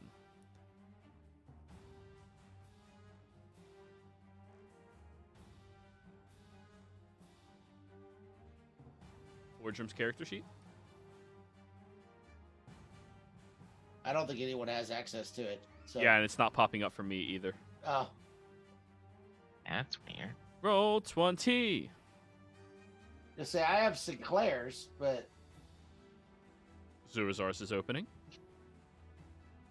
Fordrum's is not opening. All right, let me refresh, guys. Give me a second. Oh, this is going to shit everything out. I'm going to have to close out all of my tabs are now gone. Oh no. Roll 20. They don't want to be client side.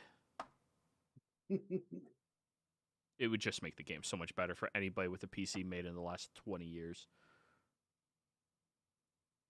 there's a client side one out there. I'm not really sure how big of a fan I am of it though. I was not a huge... yeah, we'll get into it. I was not a huge fan of it. Of Fantasy Grounds, or are you talking about something else? VTT. Oh. You're talking about Foundry? Foundry, VTT, I tried both of those. Mm. Fantasy Grounds, a lot of people tried, and I never got around to it. I'm not a giant fan of it. My friends prefer it. Yeah, I've got a friend who swears by Foundry. I could not figure that shit out for the life of me. It's Heavy. not super complicated. It's the fact that I would have to do some really shady shit to get all of the information I have from Roll20 onto it. Yeah, that's the problem. Is you're already part of the Roll20 environment. So all of your stuff is in Roll20. All right. True. I think I'm back, guys. I think I'm back, and I have Fordrum's character sheet. Cool. Fordrum, I think he would acrobatics. Nope, athletics. Athletics. So, Because he did that earlier today. 12. And I'll burn Chronal Shift to let him re-roll it. that's your reaction. 16. Significantly better. Athletics on this one. 16. Tiebreakers go in favor of the aggressor. AC attack rolls. That's how we do it. So Fordrum manages to spend his action grabbing onto the creature, wrapping around its neck, and starting to like grab at that eye from over on the side, trying to like squeeze the skin around it to get a grip. He's holding on to its slimy exterior, but he's just barely holding on. Next turn, he'll be able to use his spell. Next up, Braska. All right, now I'm going to get this guy. Just make sure. Yeah, perfect. So I'm going to stand up after being dragged. And then I'm going to walk the other 20 feet that I got. Yeah, Oh, I'm gonna you swing weren't at knocked him. prone. You were just drugged forward. Oh, okay. Well, then I Yeah. definitely can get there. Yeah, Yeah. Thorn Whip doesn't knock you prone. Holy fuck. Nah, I just pull you. Fair enough. Just gives you a And little then I'm tug. just gonna, That's all. smack him twice. Smack a bitch. Flanking with Fordrum. Yes. 28 hits. And that is 14 damage. And that is 16 damage because 23 also hits. Is that the end of your turn? Yeah. All right, at the end of your turn, it is going to unleash a psychic burst. Each Oh, you bitch. creature within 20 feet of him, so just the two of you, must give me a wisdom saving throw. Ooh. Oh. You are successful, Braska, so no damage. But Fordrum, on the other hand, 11 points of psychic damage. All right, that's the end of your turn. Argon! No, I really don't want to hurt it. I want to give Fordrum time, so I'm going to attempt to slow it. Ooh, slow. That is a wisdom save? Yes. Alrighty. Does have advantage. 18? Nope, 19 is my. Let's go! All right. The So fish... at least it won't do as much until hopefully Fordrum fixes it. Alright, the creature is going to use its action to attempt to break the grapple. So, strength from it.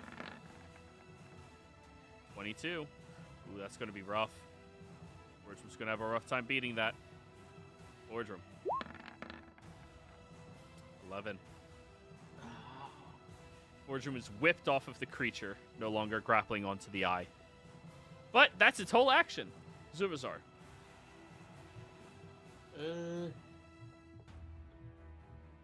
Well, let's see. It gets How a far? wisdom saving throw at the end of its turn for slow. Oh, thank you so very much. 18. 18's not enough. Wait a Or does second. it still have advantage? Yeah, that's what I'm wondering because it says against magic and magical effects. So it would still have advantage. It's free now. Yeah. But hey, that's one turn down. One turn. All right, Zuvazar. All right. So if I were to move now, hypothetically, if I were to move here, right? Yeah. Would it see me coming? Yeah, because you're moving through like the open area and water to get to it. Okay. But Would if I be you flanking? threw something, well, you would still have flanking benefit. Yeah. Oh. It's only large. It's not huge. Fantastic. I'll stay right here, and I'll take my rapier, and I will give it a little poke. Little poke here. Damn. Can I not roll shit, please? Yeah, I was wondering the same thing. 15 misses, unfortunately. Haha. Well, watch this magic trick. Give me a sec while I look for some magic trick.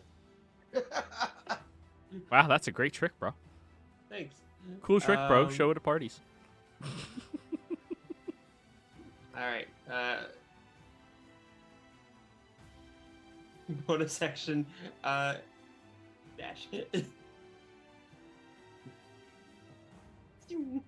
So it takes an attack of opportunity against you? Yeah. All right. Disadvantage because I am, unless it can't be, frightened, or It is not immune to fear. then it's disadvantaged. And a quick little whip on your butt. 20 to hit Zuvazar. Wait, is it disadvantage? Oh, yeah. 13 to hit Zuvazar. No, just ducked his head. And that's its reaction. Capriccio. Okay, I am going to draw on my fairy magic to cast fairy fire on it. Alrighty. Very magical bullshit. Dex save, right? Oh yeah. Oh, it's really good at these. 13. All Yeah, I attacks don't against think it that passes. are at advantage. Mm-hmm. That's what Braska needs.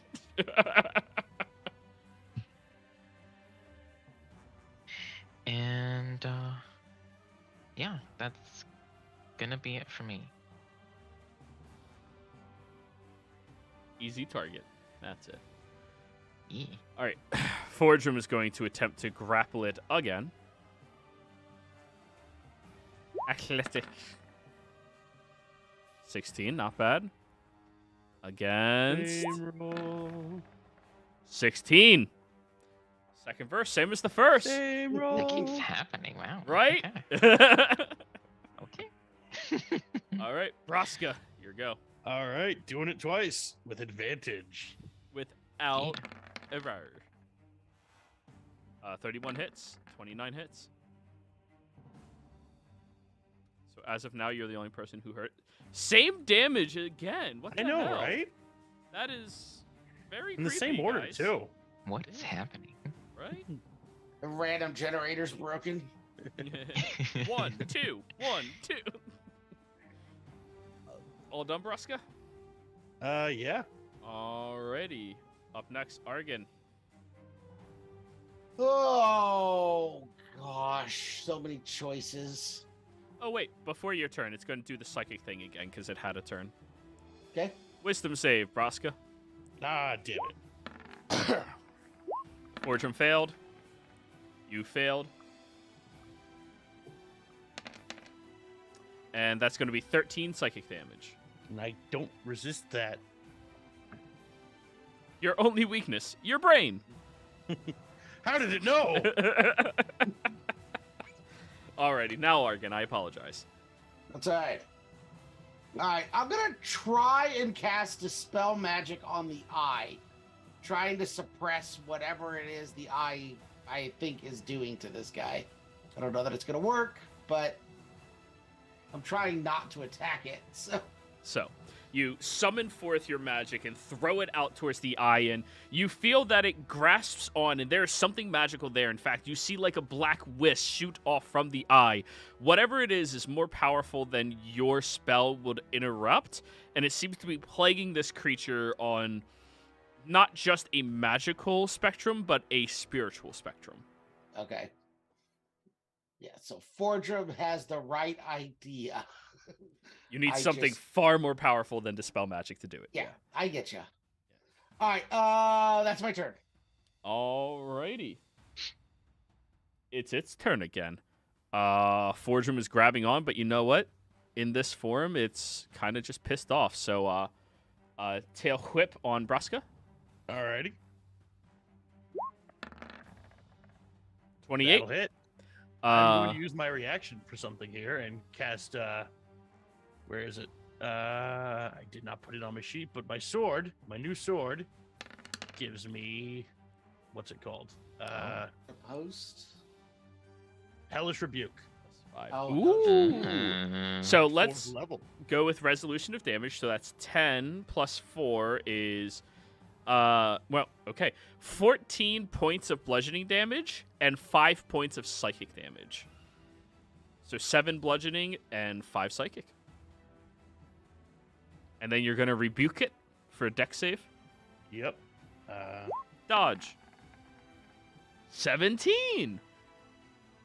I think that beats the DC of your sword, right? I will have to find the DC of my sword. Give me 1 second. Great question. Doesn't say what the DC is. I gave you the DC when you got it. No, I'm looking at the card you gave me. What's the name of the sword again? Rebuke's Edge. Edge.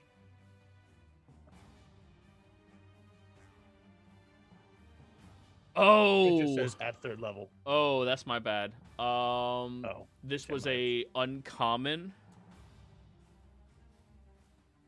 with save DC of 14. That's an uncommon level of 14. Yeah. All right. So it is successful. So it takes half damage. So So that's 27.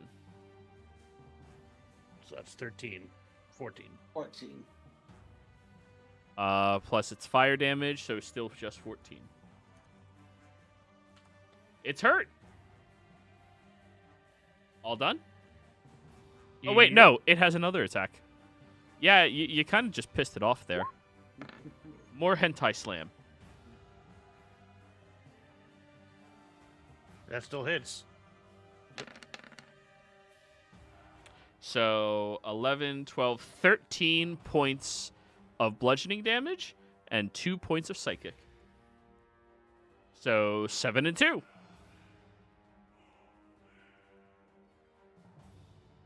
All right. That's the end of its turn. Zurizer. Second verse, same as the first. Stab. I shall get this rapier stab. I do get the rapier stab. 27. Sneak attack. And Not that great, but still not bad. hey, we That take those. is 29 points of damage. 29. Ooh, damn. Okay, if you want to do some fortune, do it now. Bonus action, dash. Goodbye. Attack of op. Disadvantage. God, this combo is annoying. 17. Shield. There's your reaction. All right. Not like I'm using it for anything else. True. Well, in its pissed off state, at the end of your turn, it's going to use its legendary action to do the psychic drain yet again. Ah, God damn it. Wisdom save you and Fordrum.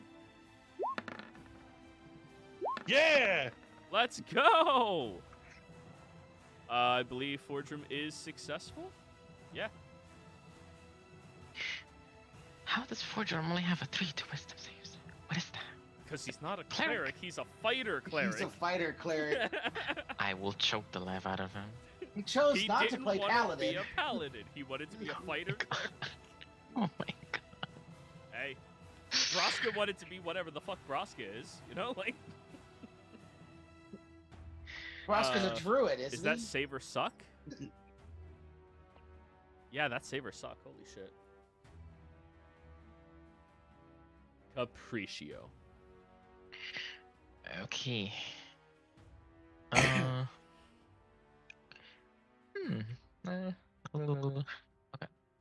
I am going to cast heal On. on it. On the it says Aboleth. Ooh. I need you to give me a wisdom check to see if A you're Check. more powerful than what is ailing the creature. Okay. So a wisdom check. Just a check. Okay. Harry bu- murder. bu- bu- Hey, Argan, don't you have something that can make me succeed? Well, let's roll and see what happens.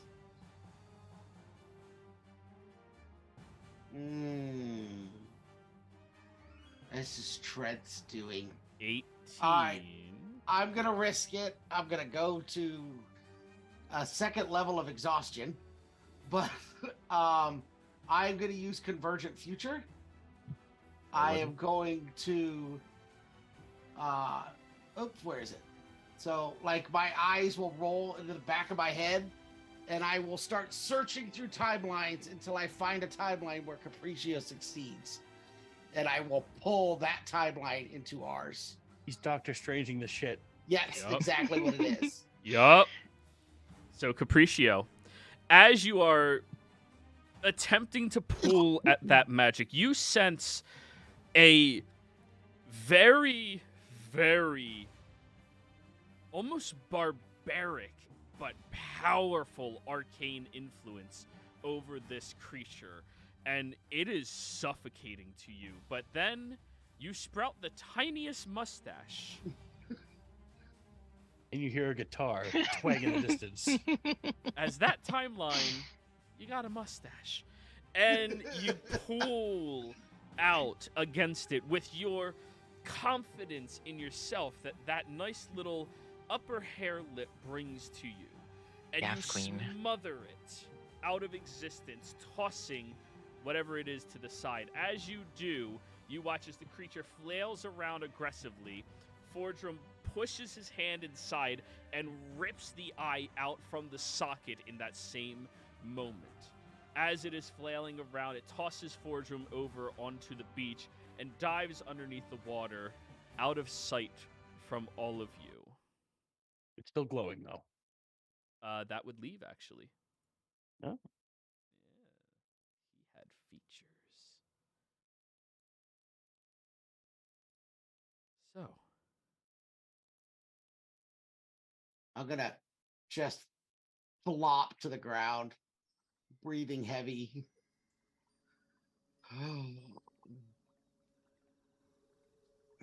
Are you okay, Arkin? I'll be fine, just a little tired.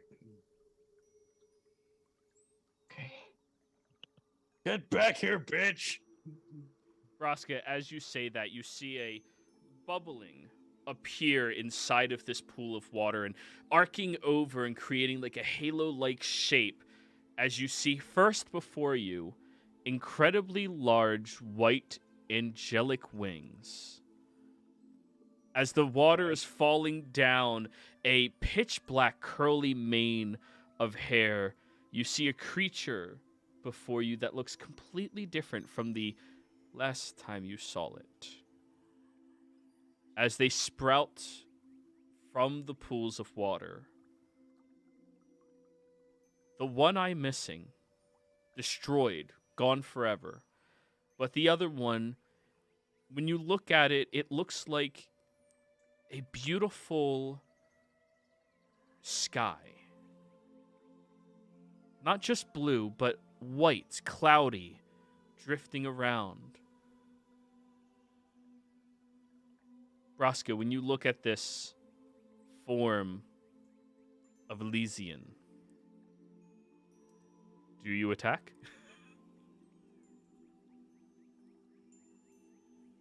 I look at him and ask, hey, you a dick? I have been, but not of my own volition. But are you now? Elysian. And I apologize for Oh, he's being nice, damn it. my Then I attack. put my against sword you. down.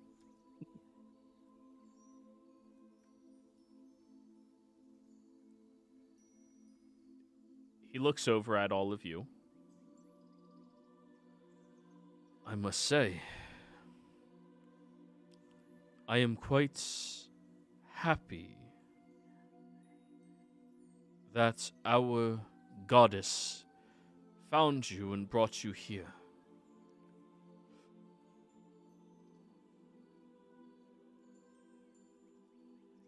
Quietly under my breath, Argon will say, "You're a goddess." They look over at you as you say that. You are not a believer, and for that I do not fault you. But much appreciation is owed to each of you for the assistance you have brought to me, and to her, and to this tree.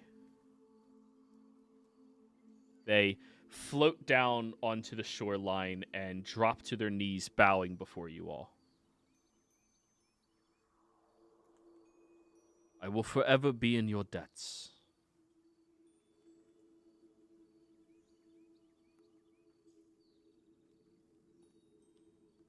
Are you okay now then? I am fearful that one day I may return to that state, if that man ever returns. But for now, I can feel the influence that he had over me, and for so long. Must have been, well, it's well over 100 years. 2?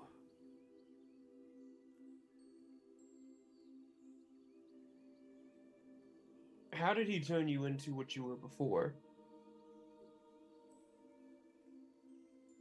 He had approached me, finding his way up the tree and journey, and when I posed to him questions as for why he was here, he only posed questions in return. My goddess had not spoken to me in some time, and I felt an intrusion into my mind, a common trick that many of our mortal ilk use. But I did not fault him for it. When I wasn't paying attention, he had this contraption. When he threw it at me, it destroyed my eye and embedded something darker into its place. And he told me that I should always ask anyone who comes here what the purpose of mortality is. And if they were to ever speak good and evil, that my curse will spawn, and I will be forced to kill. When my sorry, hold on. When you were freed by the help of the this lovely fairy here, what happened to the item you placed within your eye? Was it destroyed, or is it somewhere in the pond now? Oh no, Fordham's got it. Fortune you just got it, holds okay. up the gooey hand, and the eye is like big enough to fit in his palm, but you see the muck and goo from the eye is dripping away from it, and instead is this large black looking organ. Huh, that's Well- gross. I want to touch it. Alternative question then. This individual is going around, and he is more than likely going to continue his threats to other places. And as you are very aware, he's probably not going to stop. Having someone like you assisting us might not be a bad idea.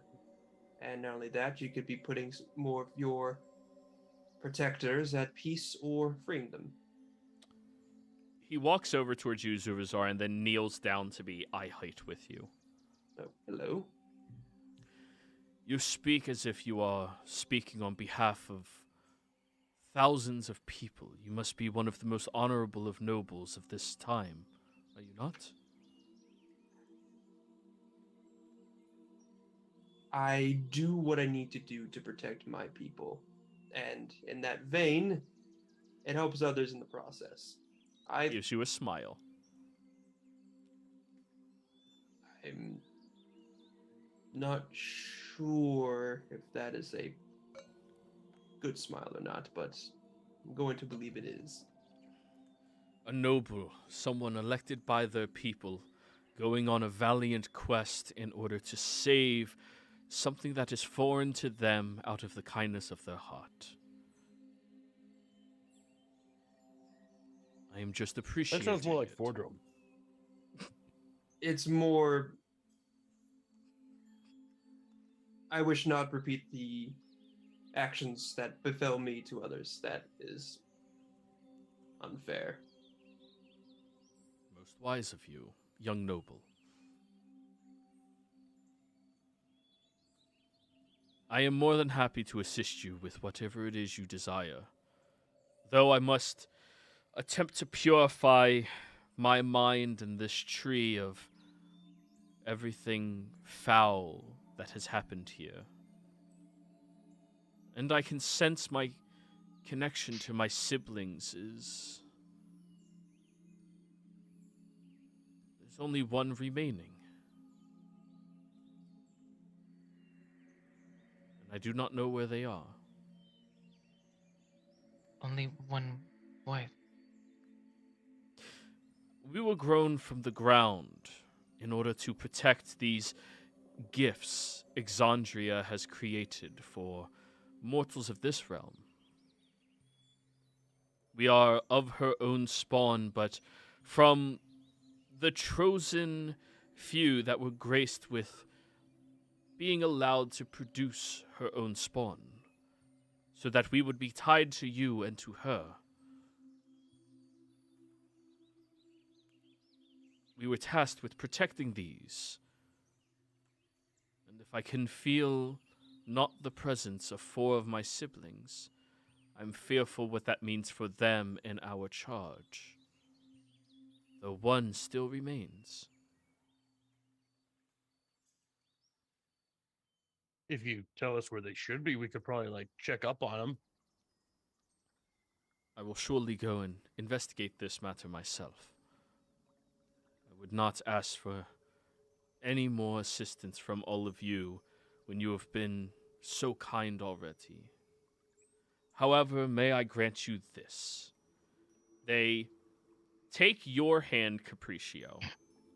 Oh. Pull it closer to their face and place it cupped over top of their eye. As you feel something wet drips off and slides into your palm. Gross, cooler, gross. When you pull back, you see in your palm a beautiful sky stuck into a tiny tear droplet that solidifies into a crystal. God that with your life. The tears of a celestial are incredibly difficult to find and to have. If it were not for the abominable actions I've taken over my time here, I doubt I would have produced one. You may use that in your most dire of circumstances to help aid you. Anyone here proficient in religion? Braska. I actually think Sinclair's the only one in this group that's proficient in religion. Oh, Jesus. It ain't Let me me. get him. Let me get his sheet out, see if he knows anything. He's not here. Oh, good point. He wouldn't know anything. He's downstairs. Actually from the bottom of the street. Yeah.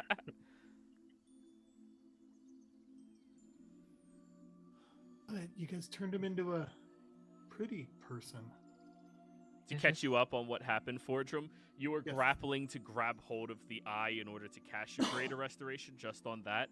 While you were holding him still, Capriccio casted Heal, and thanks to Argan exhausting himself, pulled out a mustache so that he could remove whatever was ailing him. You're now holding what remains of the eye, which is glued off and is now in your palm like some sort of bizarre organ that you are grasping. Swell.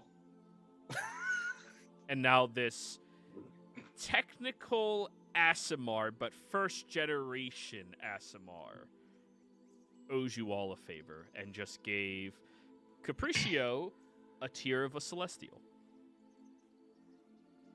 Thank you. It's beautiful. Well, I hate to interrupt a moment, but what do I do with this foul thing? Let me see it. You would break it? Can I? I don't You want to swing do it one. here. You swing your way. I swing the opposite way. We No. meet in the middle. I don't think it should be here. Do not allow that to touch anything else living. I just look down at my gauntlet, look at the thing, and I'm like, okay. That foul creation bane's life. It should not be allowed to come in contact as it wants to. Do not let it touch the earth, the grounds, the waters, or any creature. If my mother was not creation of life itself, I would assist you with banishing. But you need to find a place where life does not exist for it. Yeah, this is the second one of these I think we've found. Because we pulled another one from another. You guys probably told them all this, huh? No, we haven't. Yeah, have pulled not. another one of these from another tree of life, which is now resting in repair of itself. In Verse Glade. In the verse glade, yes. The Verse Glade. My sibling is missing from that location. It should just be sleeping there. The He means- tree's not his sibling. The Yeah. Azamar. Oh, There was Yeah. probably a guardian for each tree, is what I tried, which is what I'm gathering, and only one other one's still up. Well, Well, you said that it was your duty to take care of them, but we were concerned that the person that gave you that has been doing that to all of them, and we need to stop him for many reasons. So it might be helpful if you told us where it was, so we could go make sure that tree also doesn't have one of these. you mean the one at which my sibling is still alive and supposed to be guarding, but is not currently there? Yes, and any other ones you may know of. we think there's one north, very far north, and a little bit east of here, west of here, north and west, I guess. Yeah. He goes over towards you, Argon, walking across the ground, and places his hand on top of your head. As he does that, you see a flash of energy pulse through him as it convulses down into you, and Argon, you get this vision through you. This flashing, blinding light traveling you at incredible speed, and then you get outside of what appears to be twisted, weird, wild woods that are stretching all around, putrid-looking grass and creatures that are foul and monstrous in nature crawling around and grasping at whatever they can. You see there's individuals wandering through this woods, attempting to stay alive, but most of which have disgusting ways of life and forced into hardships that aren't reasonable for most people to have to endure. And as your vision pulses through all of that, you begin to see these massive roots inside of this incredible swamp that lead up into the largest yew tree you've ever seen. Nowhere near as large as this tree itself, but you know where that is. He removes his hand from your head. I know where that is. You do, Savalier Woods. Oh. So Savalier Woods. Oh, I'm too tired for visions. He lifts up your chin to force you to look at him. You have lost a great deal of your strengths in aiding me. May I aid you? Anything would help. Thank you. He raises his hand. Divinely blessed may you be. And when his hand comes down, you see a streak of divine light waves over your head, and oh, you feel so much better. It removes one level of exhaustion from you.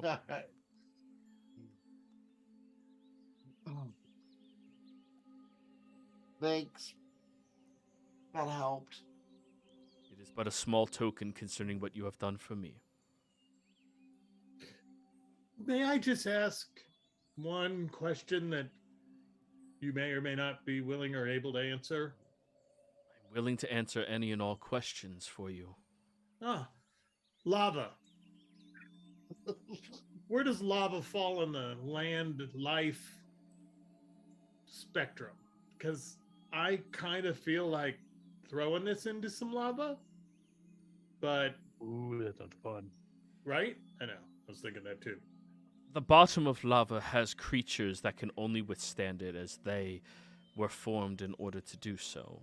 There's still life there, and life can still find it.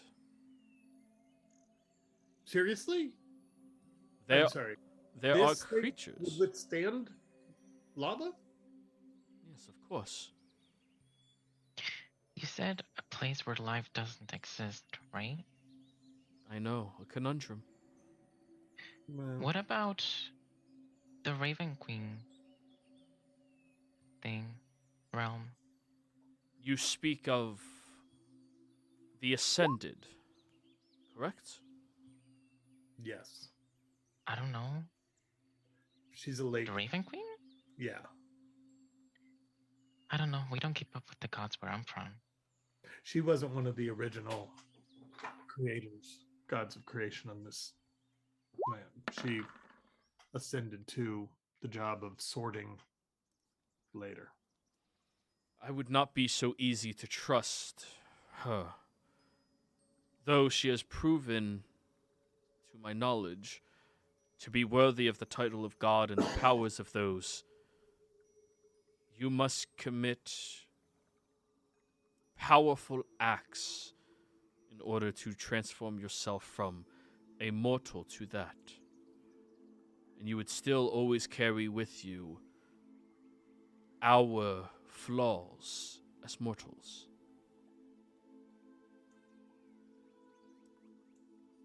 She, in our experience of her, she has done the job of sorting the souls adequately, fairly, as I think the position required.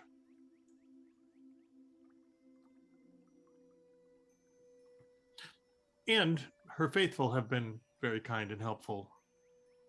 Yeah, we got one at the bottom of the tree. Yes. We disposed of the other, well, we considered it a phylactery that we pulled from the other tree of life with the help of the priestess of the Raven Queen. We never disposed of the other phylactery. The didn't. other guy has it. Yeah. That's not disposed of. Nope. We just gave it to another person, probably as bad as him. All right, you define it your way. Maybe. I'm defining it my way.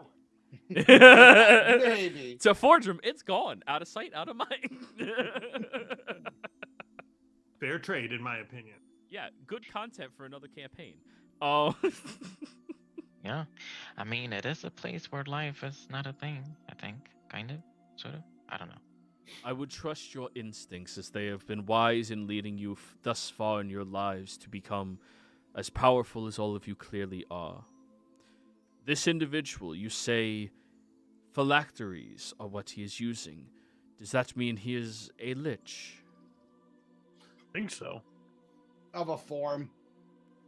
Didn't exactly ask him. Where is he? Well, In the Empire somewhere. I'm going to bet that Which if we empire? want- I just don't I point west, and that's kind of where the Empire is. The Dwendalian? Dwendalian Empire. Yeah, I am unfamiliar. I'm sort of shocked that he's not It would have here. just been forming around the time he came to visit you. You are shocked he is not here. Yeah, well, either he doesn't somehow know that this has been extracted, or as soon as he does know, he will probably come to investigate what has happened. Are all of you baning his existence and attempting Trying to thwart whatever foul, corrupted plans he has? Yes. And then shove it right in his smug, stupid face. Then you all have much more than just my favor. Heavenly Destruction raises their hand up, and you all watch as this massively large spear crashes down into their hand, made out of the most vibrantly green, beautiful vine and golden brown branch for the shaft itself, all the way up into what appears to be platinum as the tip.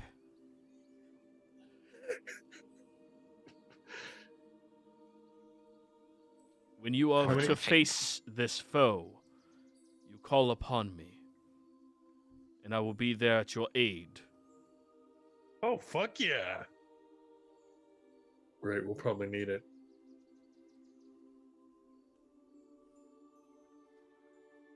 Oh, we'll definitely need it. I'm sorry, what did you call the spear? This is heavenly destruction. Okay. Good name. Is that platinum? You seem to have a keen eye for weaponry. And Oh, yeah. hands it over towards you. I'm also looking at it like it's the coolest fucking thing. I look around, but I'm the only one with gloves on, so I'm kind of like. I actually always wear gloves. True. Yeah. Here. Never wear anything. Argan, what's another organ you can hold? It's fine. Run over here, and I'm like, here. Hold this for a second. Yep. You grab heavenly destruction, and immediately your arms sink down about 6 or 7 inches. It is impossibly heavy considering how thin it looks. I'll help. This is super heavy. I just want to look at the construction, what it's made out of. Roscoe, when you attempt to grab onto the shaft, it crushes underneath your fingers and drags you to the ground. Oh, try me, bitch. Roscoe seems unable to lift it at all. I take my hands off of it and let it go to the ground. The weapon is one that will only be held by somebody who has a true belief within their heart connected to the celestial realms. Oh, no, I don't have that. Here, let me help before you lose a finger. There we go. Kind of just hoist it up a little bit. Yep, it's still really fucking heavy, though. Yeah, I don't need a preachy ass spear, anyways. It was created during the time of the calamity. A weapon in order to devastate enemies towards our goddess, people who wish to terraform everything and destroy the purest essence of her gift to them. It has an ability that is meant to do nothing but devastate anything created.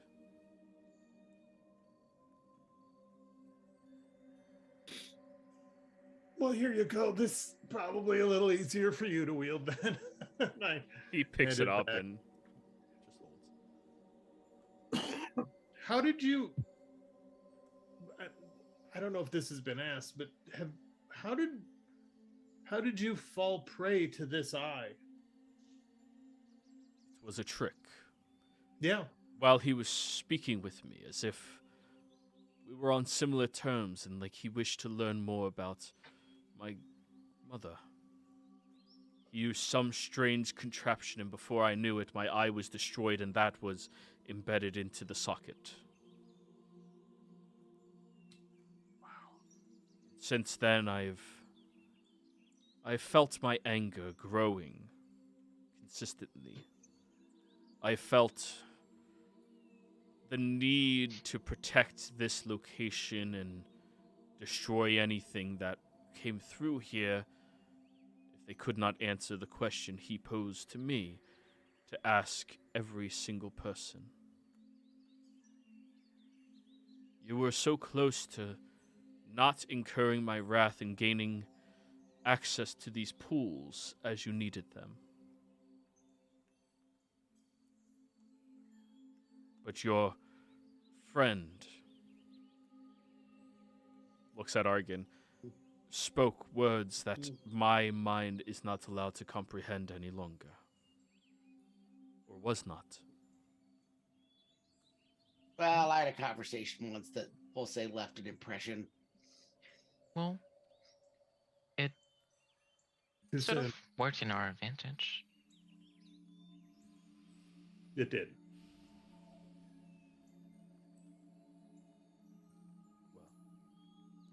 When the time for battle arrives, call upon me, and I will fly to you as swiftly as the winds that carry the scent of the leaves can carry me.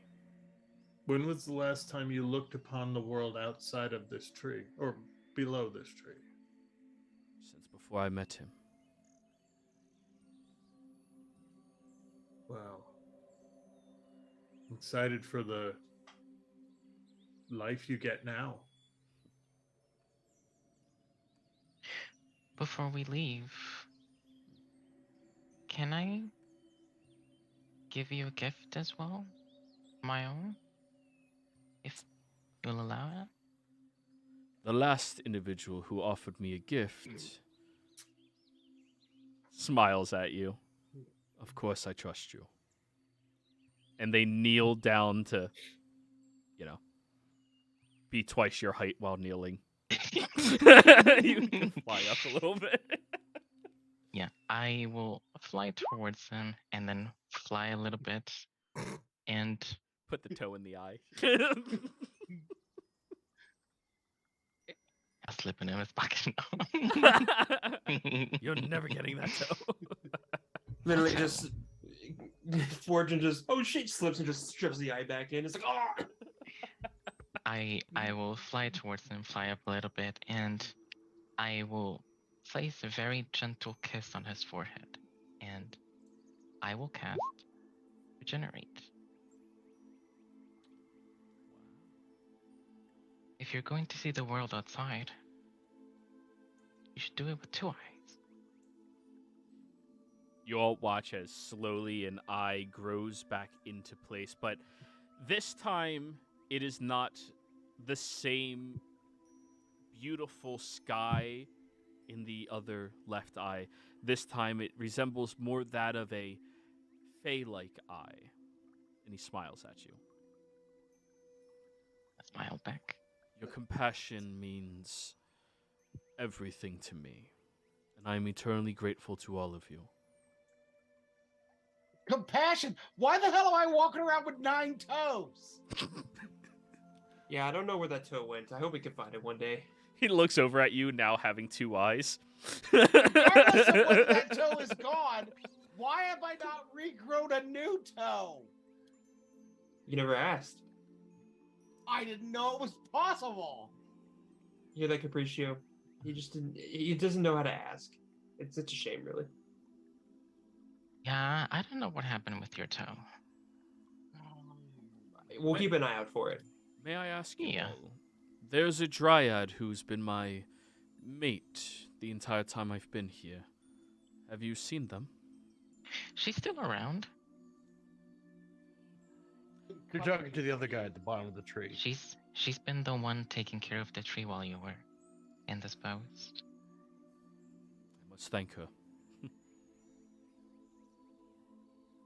Couldn't she do it herself? What'd you say? Couldn't she do it herself? Thank her? No, or rather, couldn't you fly over there? Thank her yourself? I will. I think Would she you- would appreciate that more. Would you all like to join me? Yeah. I don't have Sure. anything to thank her for. He Oh, you mean going? Yeah. okay, holds the spear out in front of him. If all of you would be so kind as to touch the shaft. yeah. Gladly. I had to give Capriccio something for all this. You all grab on, and there's this I'll grab the base.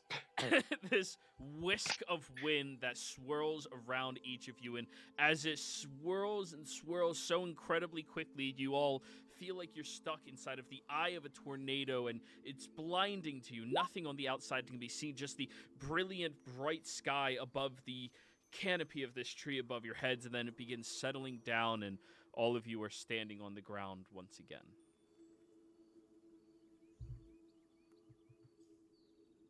You look Huh, that over was at quick. Sinclair and says, "So yeah, that's how I lost my fucking bag, and well, I mean, apparently we're going to be hunting down everybody in the Empire as well, so that's Oh, you talked on one of his trigger phrases. Elysian looks over at the Dryad, and the Dryad smiles. Elysian, you're back to your finer self. Thank you for never leaving. Flies over towards her and grabs her up within his arms and begins flying up towards the top of the tree. Oh. Oh, so he just wanted to drop us off while he went to go, he makes air quotes, reunite. Oh, they fucking. Oh, they absolutely are. I Animals. I Like imagine animals. I imagine we'll see leaves falling from the tree in the next 2 minutes, so Maybe a little sap too. I wouldn't call it I, sap. Oh, I don't know if Jesus it'll all be Christ. sap. I mean, it's been a few hundred years for the man, so it's probably Arkin, down I bad, wouldn't but- go just slurping up everything you see coming down. Listen, the man's pent up. Let him have his time. Yeah, now I can no longer trust the sap of the tree, so let's go. Also, I just realized it regenerates 1 minute, so like pretty sure just had his like lips on this Asmar's forehead for like a solid minute, and we're all just like chilling. Sinclair looks at you guys. So, did you kill him? yes. No. That is actually an undead abomination that just flew up. Yes. Oh, perfect. And he pulls out his weapon, looking at it. No, don't. I keep forgetting that he takes things so he's fine. That was him. Oh, but get this. Everyone got the question right except for Argon. Technically, I'm the one that got it the most right. Which was wrong. So you do realize that the textbook answer is not always the correct answer, right? All the other answers that we agreed upon, somebody else had already said, and then Just repeat Roscoe- one of them. Roscoe you- already went off the friggin' rails with his answer. I said Argon- what they said, basically. Argon, have you never heard of a synonym? Well, of course I've heard of a synonym, but Why didn't you use that? Well, what good was Spice gonna do here? Well, Argan's answer expedited the process of what we were here to do, so I think this goes to Argan. see? Yeah, I'm glad I got to hit him a couple times. I did get to stab a giant, weird squid thing. Speaking Again. I know it's two in a row within a week of each other. It's quite impressive. I will admit. Yeah. I also he called me honorable. That isn't the first time anyone's called me that. That's strange. How do you feel? Kind of good actually. It's nice, right? It is. Well, you are on a path to save the world. Yeah, we Somehow. could get accused of honorableness a few more times if we keep this up. Yeah, you know what? I think you actually hit the nail on the head. I am being accused of being honorable. Accused. But speaking of weird fucking squid things, what are we gonna do with the new one-eyed monster that you now have in your hand? Well, I was gonna put it, and I open up one of these. I have this pouch thing with like 7 little pouches, and I open up one and I reach in and I pull out an overly long file and set it on the ground, and I dig around, and there doesn't seem to be anything else in this. I think I was just gonna stick it in this pouch and see what happens. I think what I worry about is whenever he brought this up, Yeah. two things sprung to mind. The first thing was when we pulled the other one out of the other tree. Yep. Trent immediately knew. Yep. And then he came and tried to retrieve it. Yes. The fact that he hasn't come to do the exact same thing makes me think either he's too far away or he's aware and he's fulfilling on his threat. Or he's going to handle it differently. Like last time he came charging in and we escaped because we had an escape route. We got lucky. Let's be completely honest with that. Totally got lucky.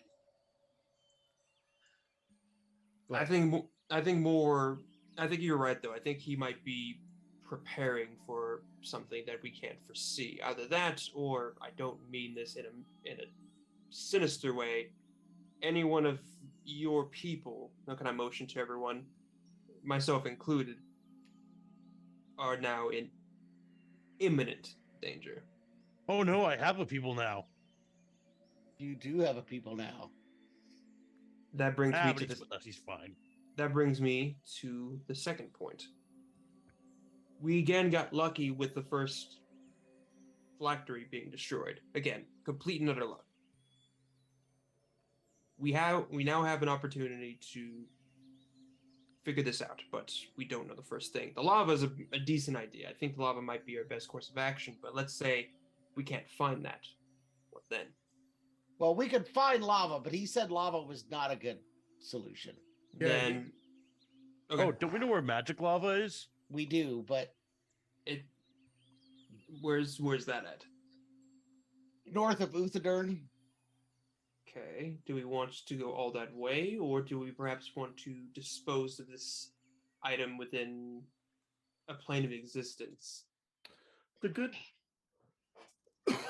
well, so the good news is that where we know of the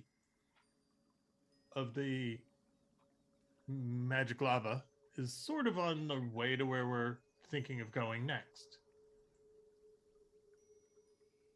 yeah, but do we really want to run around with this thing?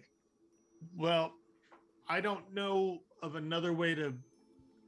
I mean, personally, truthfully, if I had an anvil, I would like to just smash it, see if it could be destroyed that way. We're talking about something that a lich made. I don't think a simple anvil and hammer is going to cut it. Yeah, that's why you gotta swing your hammer while I swing my sword, and we meet in the middle. Right. The middle being the thing. Die. Yeah. Isn't there a spell that hides things from scrying? This is the only one I have. I'm not sure if that's exactly what I'm thinking of. You, Arcana check, I- Arkin. Let's see. I do not know. I'm of course still at You know what? disadvantage. We should have asked him if he knew of any place to get rid of this thing. Does I this don't- ca- Well, he said I would have to play a place where life doesn't exist. My idea was, the realm of the Raven Queen. Right. The realm of what? I'm sorry. The Raven Queen. I'm gonna burn my the spell I cast on myself earlier that allows me to roll another 20. There we go. So now you're exhausted again? No, That was Fortune's favor. that was Fortune's favor. That one doesn't make me Oh, exhausted. roll The another other one I 20, can't yeah. do again. Yeah, not the one that makes it an automatic success. Yeah, That's one's... the one that exhausts you. Whew, reasonably so. Yes. 27. Non-detection is the only other spell that you can think of. Do I have that? It's a 3rd level. Yeah, I don't have non-detection. It hides, for the duration, you hide a target that you touch from divination magic. The target can be a willing creature or a place or an object no larger than 10 feet in any dimension. The target can't be targeted by any divination magic or perceived through magical scrying sensors. And I don't have that one, I don't believe. I think the Raven Queen might not be a bad idea. Do we? But I guess the other question is, how do we even get there? And what plane of existence is she even on? Oh, we know Well, how to get there. Capriccio yeah. can get us there. We went to a place that was a gate into her realm, remember? Vaguely. Yeah. Capriccio happen took that us there long by tree. At least Mhm. pretty darn close to it. Yeah. We could also consult, what was her name? Teresa? Right. Mother Mother Teresa? Lady Teresa. Lady Teresa. Lady Teresa? Yeah, Mother Yeah, Teresa that was high the up. first thing that popped into my head too. Mommy Teresa. Tommy, Mommy, Teresa, hi. While you're all having this conversation, the dryad does sprout from the bottom of the tree. Hi, I was just wondering, is there anywhere you all need to get to? I can send you there. So long you guys as are done already? Been done. 110 years. How long do you expect him to last?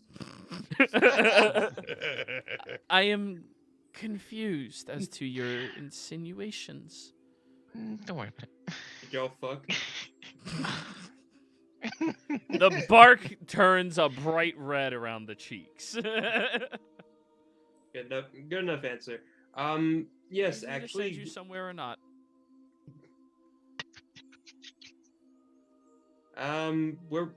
we do need to go back to the turtle. Yes, or can we? Yeah, we need to go back to the turtle. Yeah, we still need to help them. Yeah. We owe them return or Um, help getting back somewhere else. Oh, I'm not saying we just ditch them. I know. I whenever I make a deal, I hold my end of the deal. It's just more of just if we wanted to go somewhere else first. Are you talking about the great turtle up The there, horizon Franklin? tortoise. Franklin, yeah, that was. Yeah. You know Yeah. Franklin? I spoke with it when it touched the grass. Oh, I warned him That- not to step any further, or else the people on the ship may be attacked by all of the, guardians. the rocks. Right. If you would like, I can grant them sanctuary within our tree line. They actually might like that. Probably not the You would- safest. You would do that? Of course. They're a little rowdy, but they're good people at heart. I Right. understand, Rowdy. I am a fae. Yeah, and it seems like you're about to get rowdy once you're done with us anyway. So perhaps getting them over here would be a good bet. He just smiles over at the dryad. Dryad looks so confused at you. If you need to grant them a safe home, they could be welcomed inside of this forest, and I will train every guardian we have to know that they are friends and allies. You What do could you- use help here because it's possible that, if Trent has realized that we have removed the thing, he may retaliate as he did last time. If he wishes to come after Elysion, and Elysion is aware of his malice, that will be quite a difficult task for him to deal with. Alone? He is the firstborn of Exandria. Well, we don't know how old this other person is either. Probably not as old as the firstborn, though. Yeah, but we assumed he was alive too. Well, it is your call. If you wish to grant them permanent stay here, they would be welcomed. I'm not sure that's what they would want. Because We can I ask don't know them. that we can ask them. I'm just not sure. I don't think they're the roam around the fields all day long type. True. Could you train them anyway or train your guardians to see them as allies? That way, if they change their mind, they may return here. Oh, they would not be stuck here. We would just grant them sanctuary whenever they come by. That's what I mean. Is Yes. If They no one was- else does it, we'd like that. You already I have think- that. Oh, good. we had the leaves, remember? I wasn't sure if after the leaves all fell off of us, if that was gonna still stand. So. Oh, if I wouldn't talk to them, they would attack you and probably rip you all into shred and use your innards to feed their young. That's a lovely idea. There are But I'm going babies? to talk. Oh, of course. Can I see the babies? Two types of people. Oh, I would yeah, like to great. see And the baby. baby. The babies. Oh my god. Somebody has a very needy cat.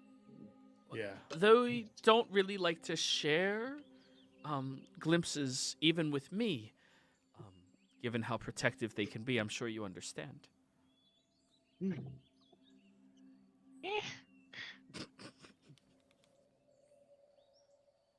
I don't think Capriccio understands. Zuzar just yawns as well. But they will all know that your group are our friends Good. and allies to the mother.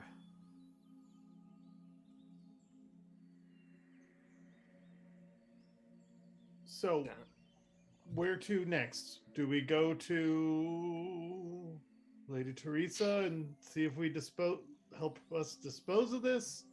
Do we continue north to Savalier Wood and hope that... Could you send her a sending while we make our way to the red tents and tell them about, I will do that. We'll hold on that transportation. We may need that yet. On the Dryad telling us more somewhere. Because she might be able to teleport us all the way to Vasselheim, because I could not. Have you been to Vasselheim yet, Capriccio? I don't remember. I don't think so. Not with us. Have I ever been to Vassal? I don't know. What could I have lost in Vasselheim? What is Vasselheim again? Where is that? Sorry, this map is like stupid blurry to me. Vasselheim is way on the other side, past Tal'Dorei. Oh, you're talking about I'm talking about where the city of the religious city. You have never been to Vasselheim, Capriccio. Yeah. Which a means bunch of religious freaks in one giant religious city that banes arcane magic. Oh, that's boring. Because we need to go to Lady. If we decide to go to Lady Teresa, I can't teleport to Vasselheim because they're a bunch of barbarians, and Capriccio doesn't know any trees around there, so Capriccio couldn't teleport us there. That's the only reason I say it. I mean, I could, but it would be a process. I could do the same thing that I did with Lady Teresa. Yeah, assuming there's anyone in the group that would have noticed a tree well enough. Capriccio. Maybe not you then. Oh. You're talking about Vasselheim. Who in the group had cared about trees? None of us. Oh wait, Sinclair did a lot of religious shit out there, right? Oh, I guess Broska was there. Broska's a druid. We all know it. Broska, do you like trees? Like, on average, do you like trees? I mean, they're cool. He likes their leaves, that's for sure. You go out of your way to, like, hang out with them. If someone is talking a lot and I don't understand what they're saying, which happens probably a lot in a religious town. I'll say, roll me a history check, Broska. 16 or higher. You remember hanging out under a tree while people were talking to you about some Lord and Savior thing? Nope. No, if you add them together. Yeah, if you add them together, that's a 16. If only that's how it worked. So yeah, Broska has no clue. Sinclair, on the other hand, him spending such a large amount of time, I think it was like 6 months in that city, he definitely would have known of a few different relaxing posts, one of which is inside of a incredibly large cemetery within Vasselheim itself, and they have magnificent trees in the plots of land that are meant for the higher up followers to the Wild Mother herself. So he can recall that no problem. Well, and you say they ban arcane magic? They bane arcane magic. They fucking hate it. Yeah, it is not allowed anywhere near the town. Well, I don't do arcane magic, so shouldn't be too much of a problem if I get us there. No, I know. I just didn't know if you knew a tree near there or not. No. That was my only point about it.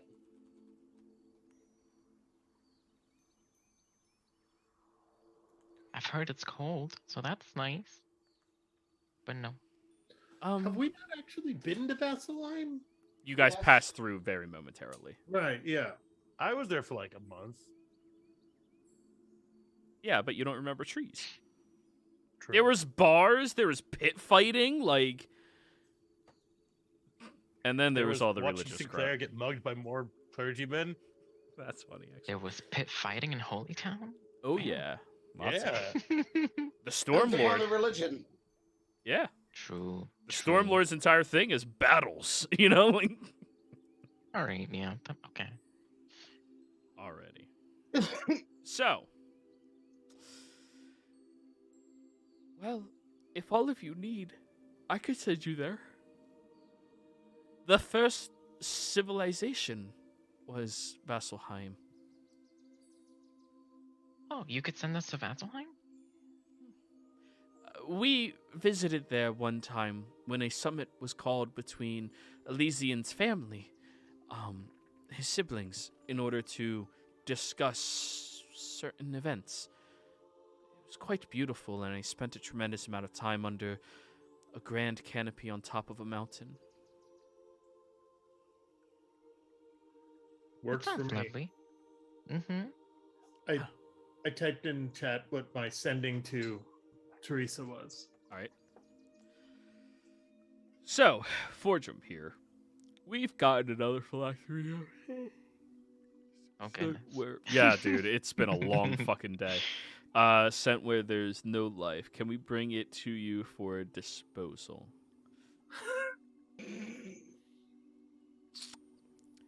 She will reply, I will begin conducting research on how to properly dispose of these. I need more information. Where can we meet? As she replies to you with that, the Dryad touches this beautiful arbor exemplar tree, and an opening spans outwards. You all are welcome to step on through.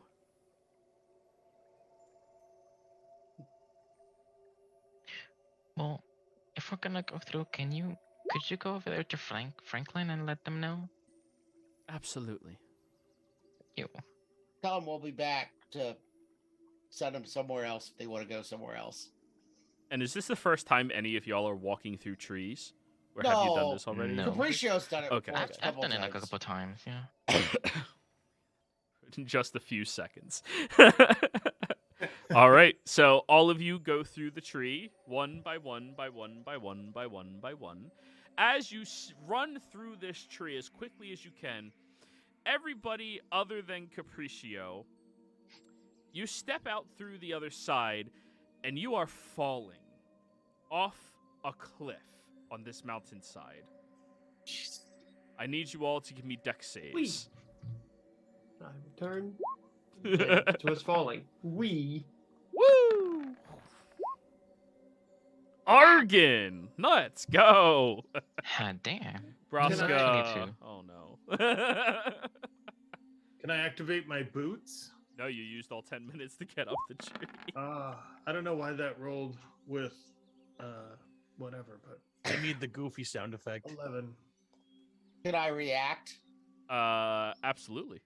Then Featherfall. All right. So as you feather fall and graciously land down towards the ground, trying to help out all of your allies as best as you can, you end up finding a smooth purchase on this snowy bank that was just barely off to the side of the tree. You fell maybe 40 feet or so onto it, and you're sliding down the bank, Argon, holding on with your hand to slow your momentum as you slowly drift into this very nice, solid, open area.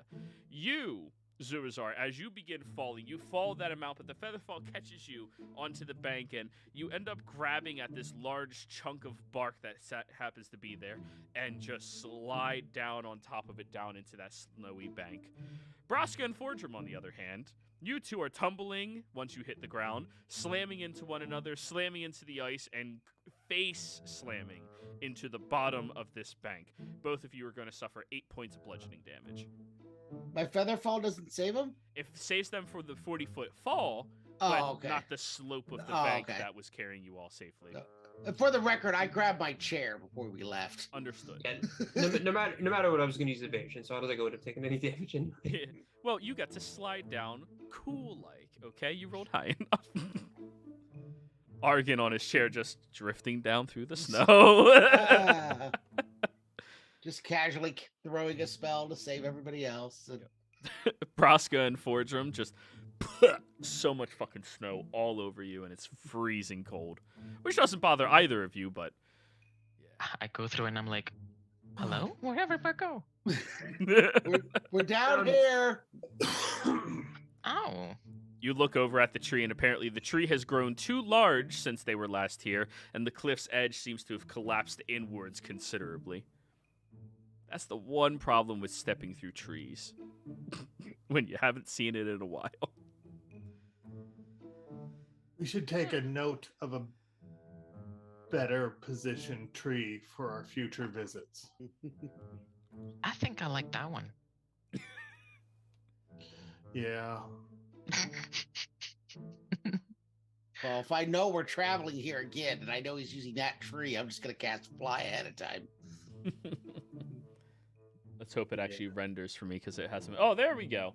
So, everybody, you are now over here.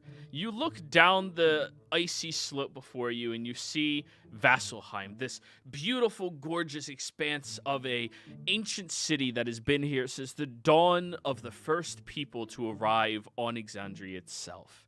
It is a gorgeous, beautiful, religiously significant location that, well, Argan knows a little too much about, Zoazar knows a little too much about to feel super comfortable, but everyone else in the party, this place is great. All the religion you want, all the ale you want, freedom of religion, so long as it's one of the prime deities that are accepted here. It's a beautiful, beautiful place. Hang on, one of you said that you went to a place called the Slayer's Cake, right? There is both. Slayer's Take is here. Slayer's Cake is No, in White Stone. I'm aware. I'm a member for both. I'm aware. What I was going to say was, if you've been to the Slayer's Cake, then the place that they base it off of is here, Slayer's Take. That's what I was going to Oh yeah. say, Argan, before you interrupted me. He'll wag his little finger at you. My apologies. Braska's already a member. Oh, is he? Good for him. Yeah. I don't know why you would want to join them, but good for you. Bragging rights. Lots of bragging rights. I've never heard you brag about it. Oh no, I brag to them. Oh. Oh, did they not expect you to be able to join? Something like that. Pettiness. Flashback to when you had to take the written exam and they told you maybe Twice. there's a different line of work that would be better for you. First And question. then I killed 3 dragons since then. Yeah.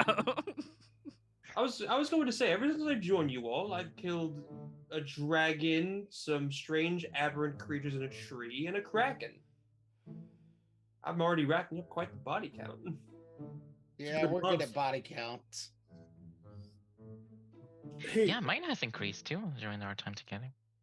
hey, Argan, do you think Oh, I I know, it's great. can put this thing in the pouch, in the extra dimension of the pouch, or should I just keep holding it? It should be fine in there, I think. Really? As long as there's Okay. nothing living in there. Is there any way you could No, nothing. super glue those gauntlets together around that, just that way it doesn't touch anything? Those are magic gauntlets Fordram's wearing. I don't think he's Yeah. gonna want to adhesive them together. That's Right. fair. Yeah, no. I do need to go back and visit the Church of the Allhammer. This is where the Father Stone came from, so I'll probably need to return Oh. that. Shit. You need to talk to my dad. Tell him that we left. Okay. Well, the Dryad was going to go Whoops. and tell them. Yeah. You're not used to having a dad. It's still a new experience. Sorry, Dad. Went out with my friends. See ya. See you in another 50 years. So, anyways, as you're all having your conversation about your what to do's, what not to do's, as you're walking and approaching over towards the city, you walk inside, and I think this is probably where we're calling the session a little earlier than I wanted, but I thought you guys were going to a different side of the world. So, players, thank you all very much for playing. Viewers, thank you for watching. Hope you all had a fantastic time. We'll see you next week. Bye.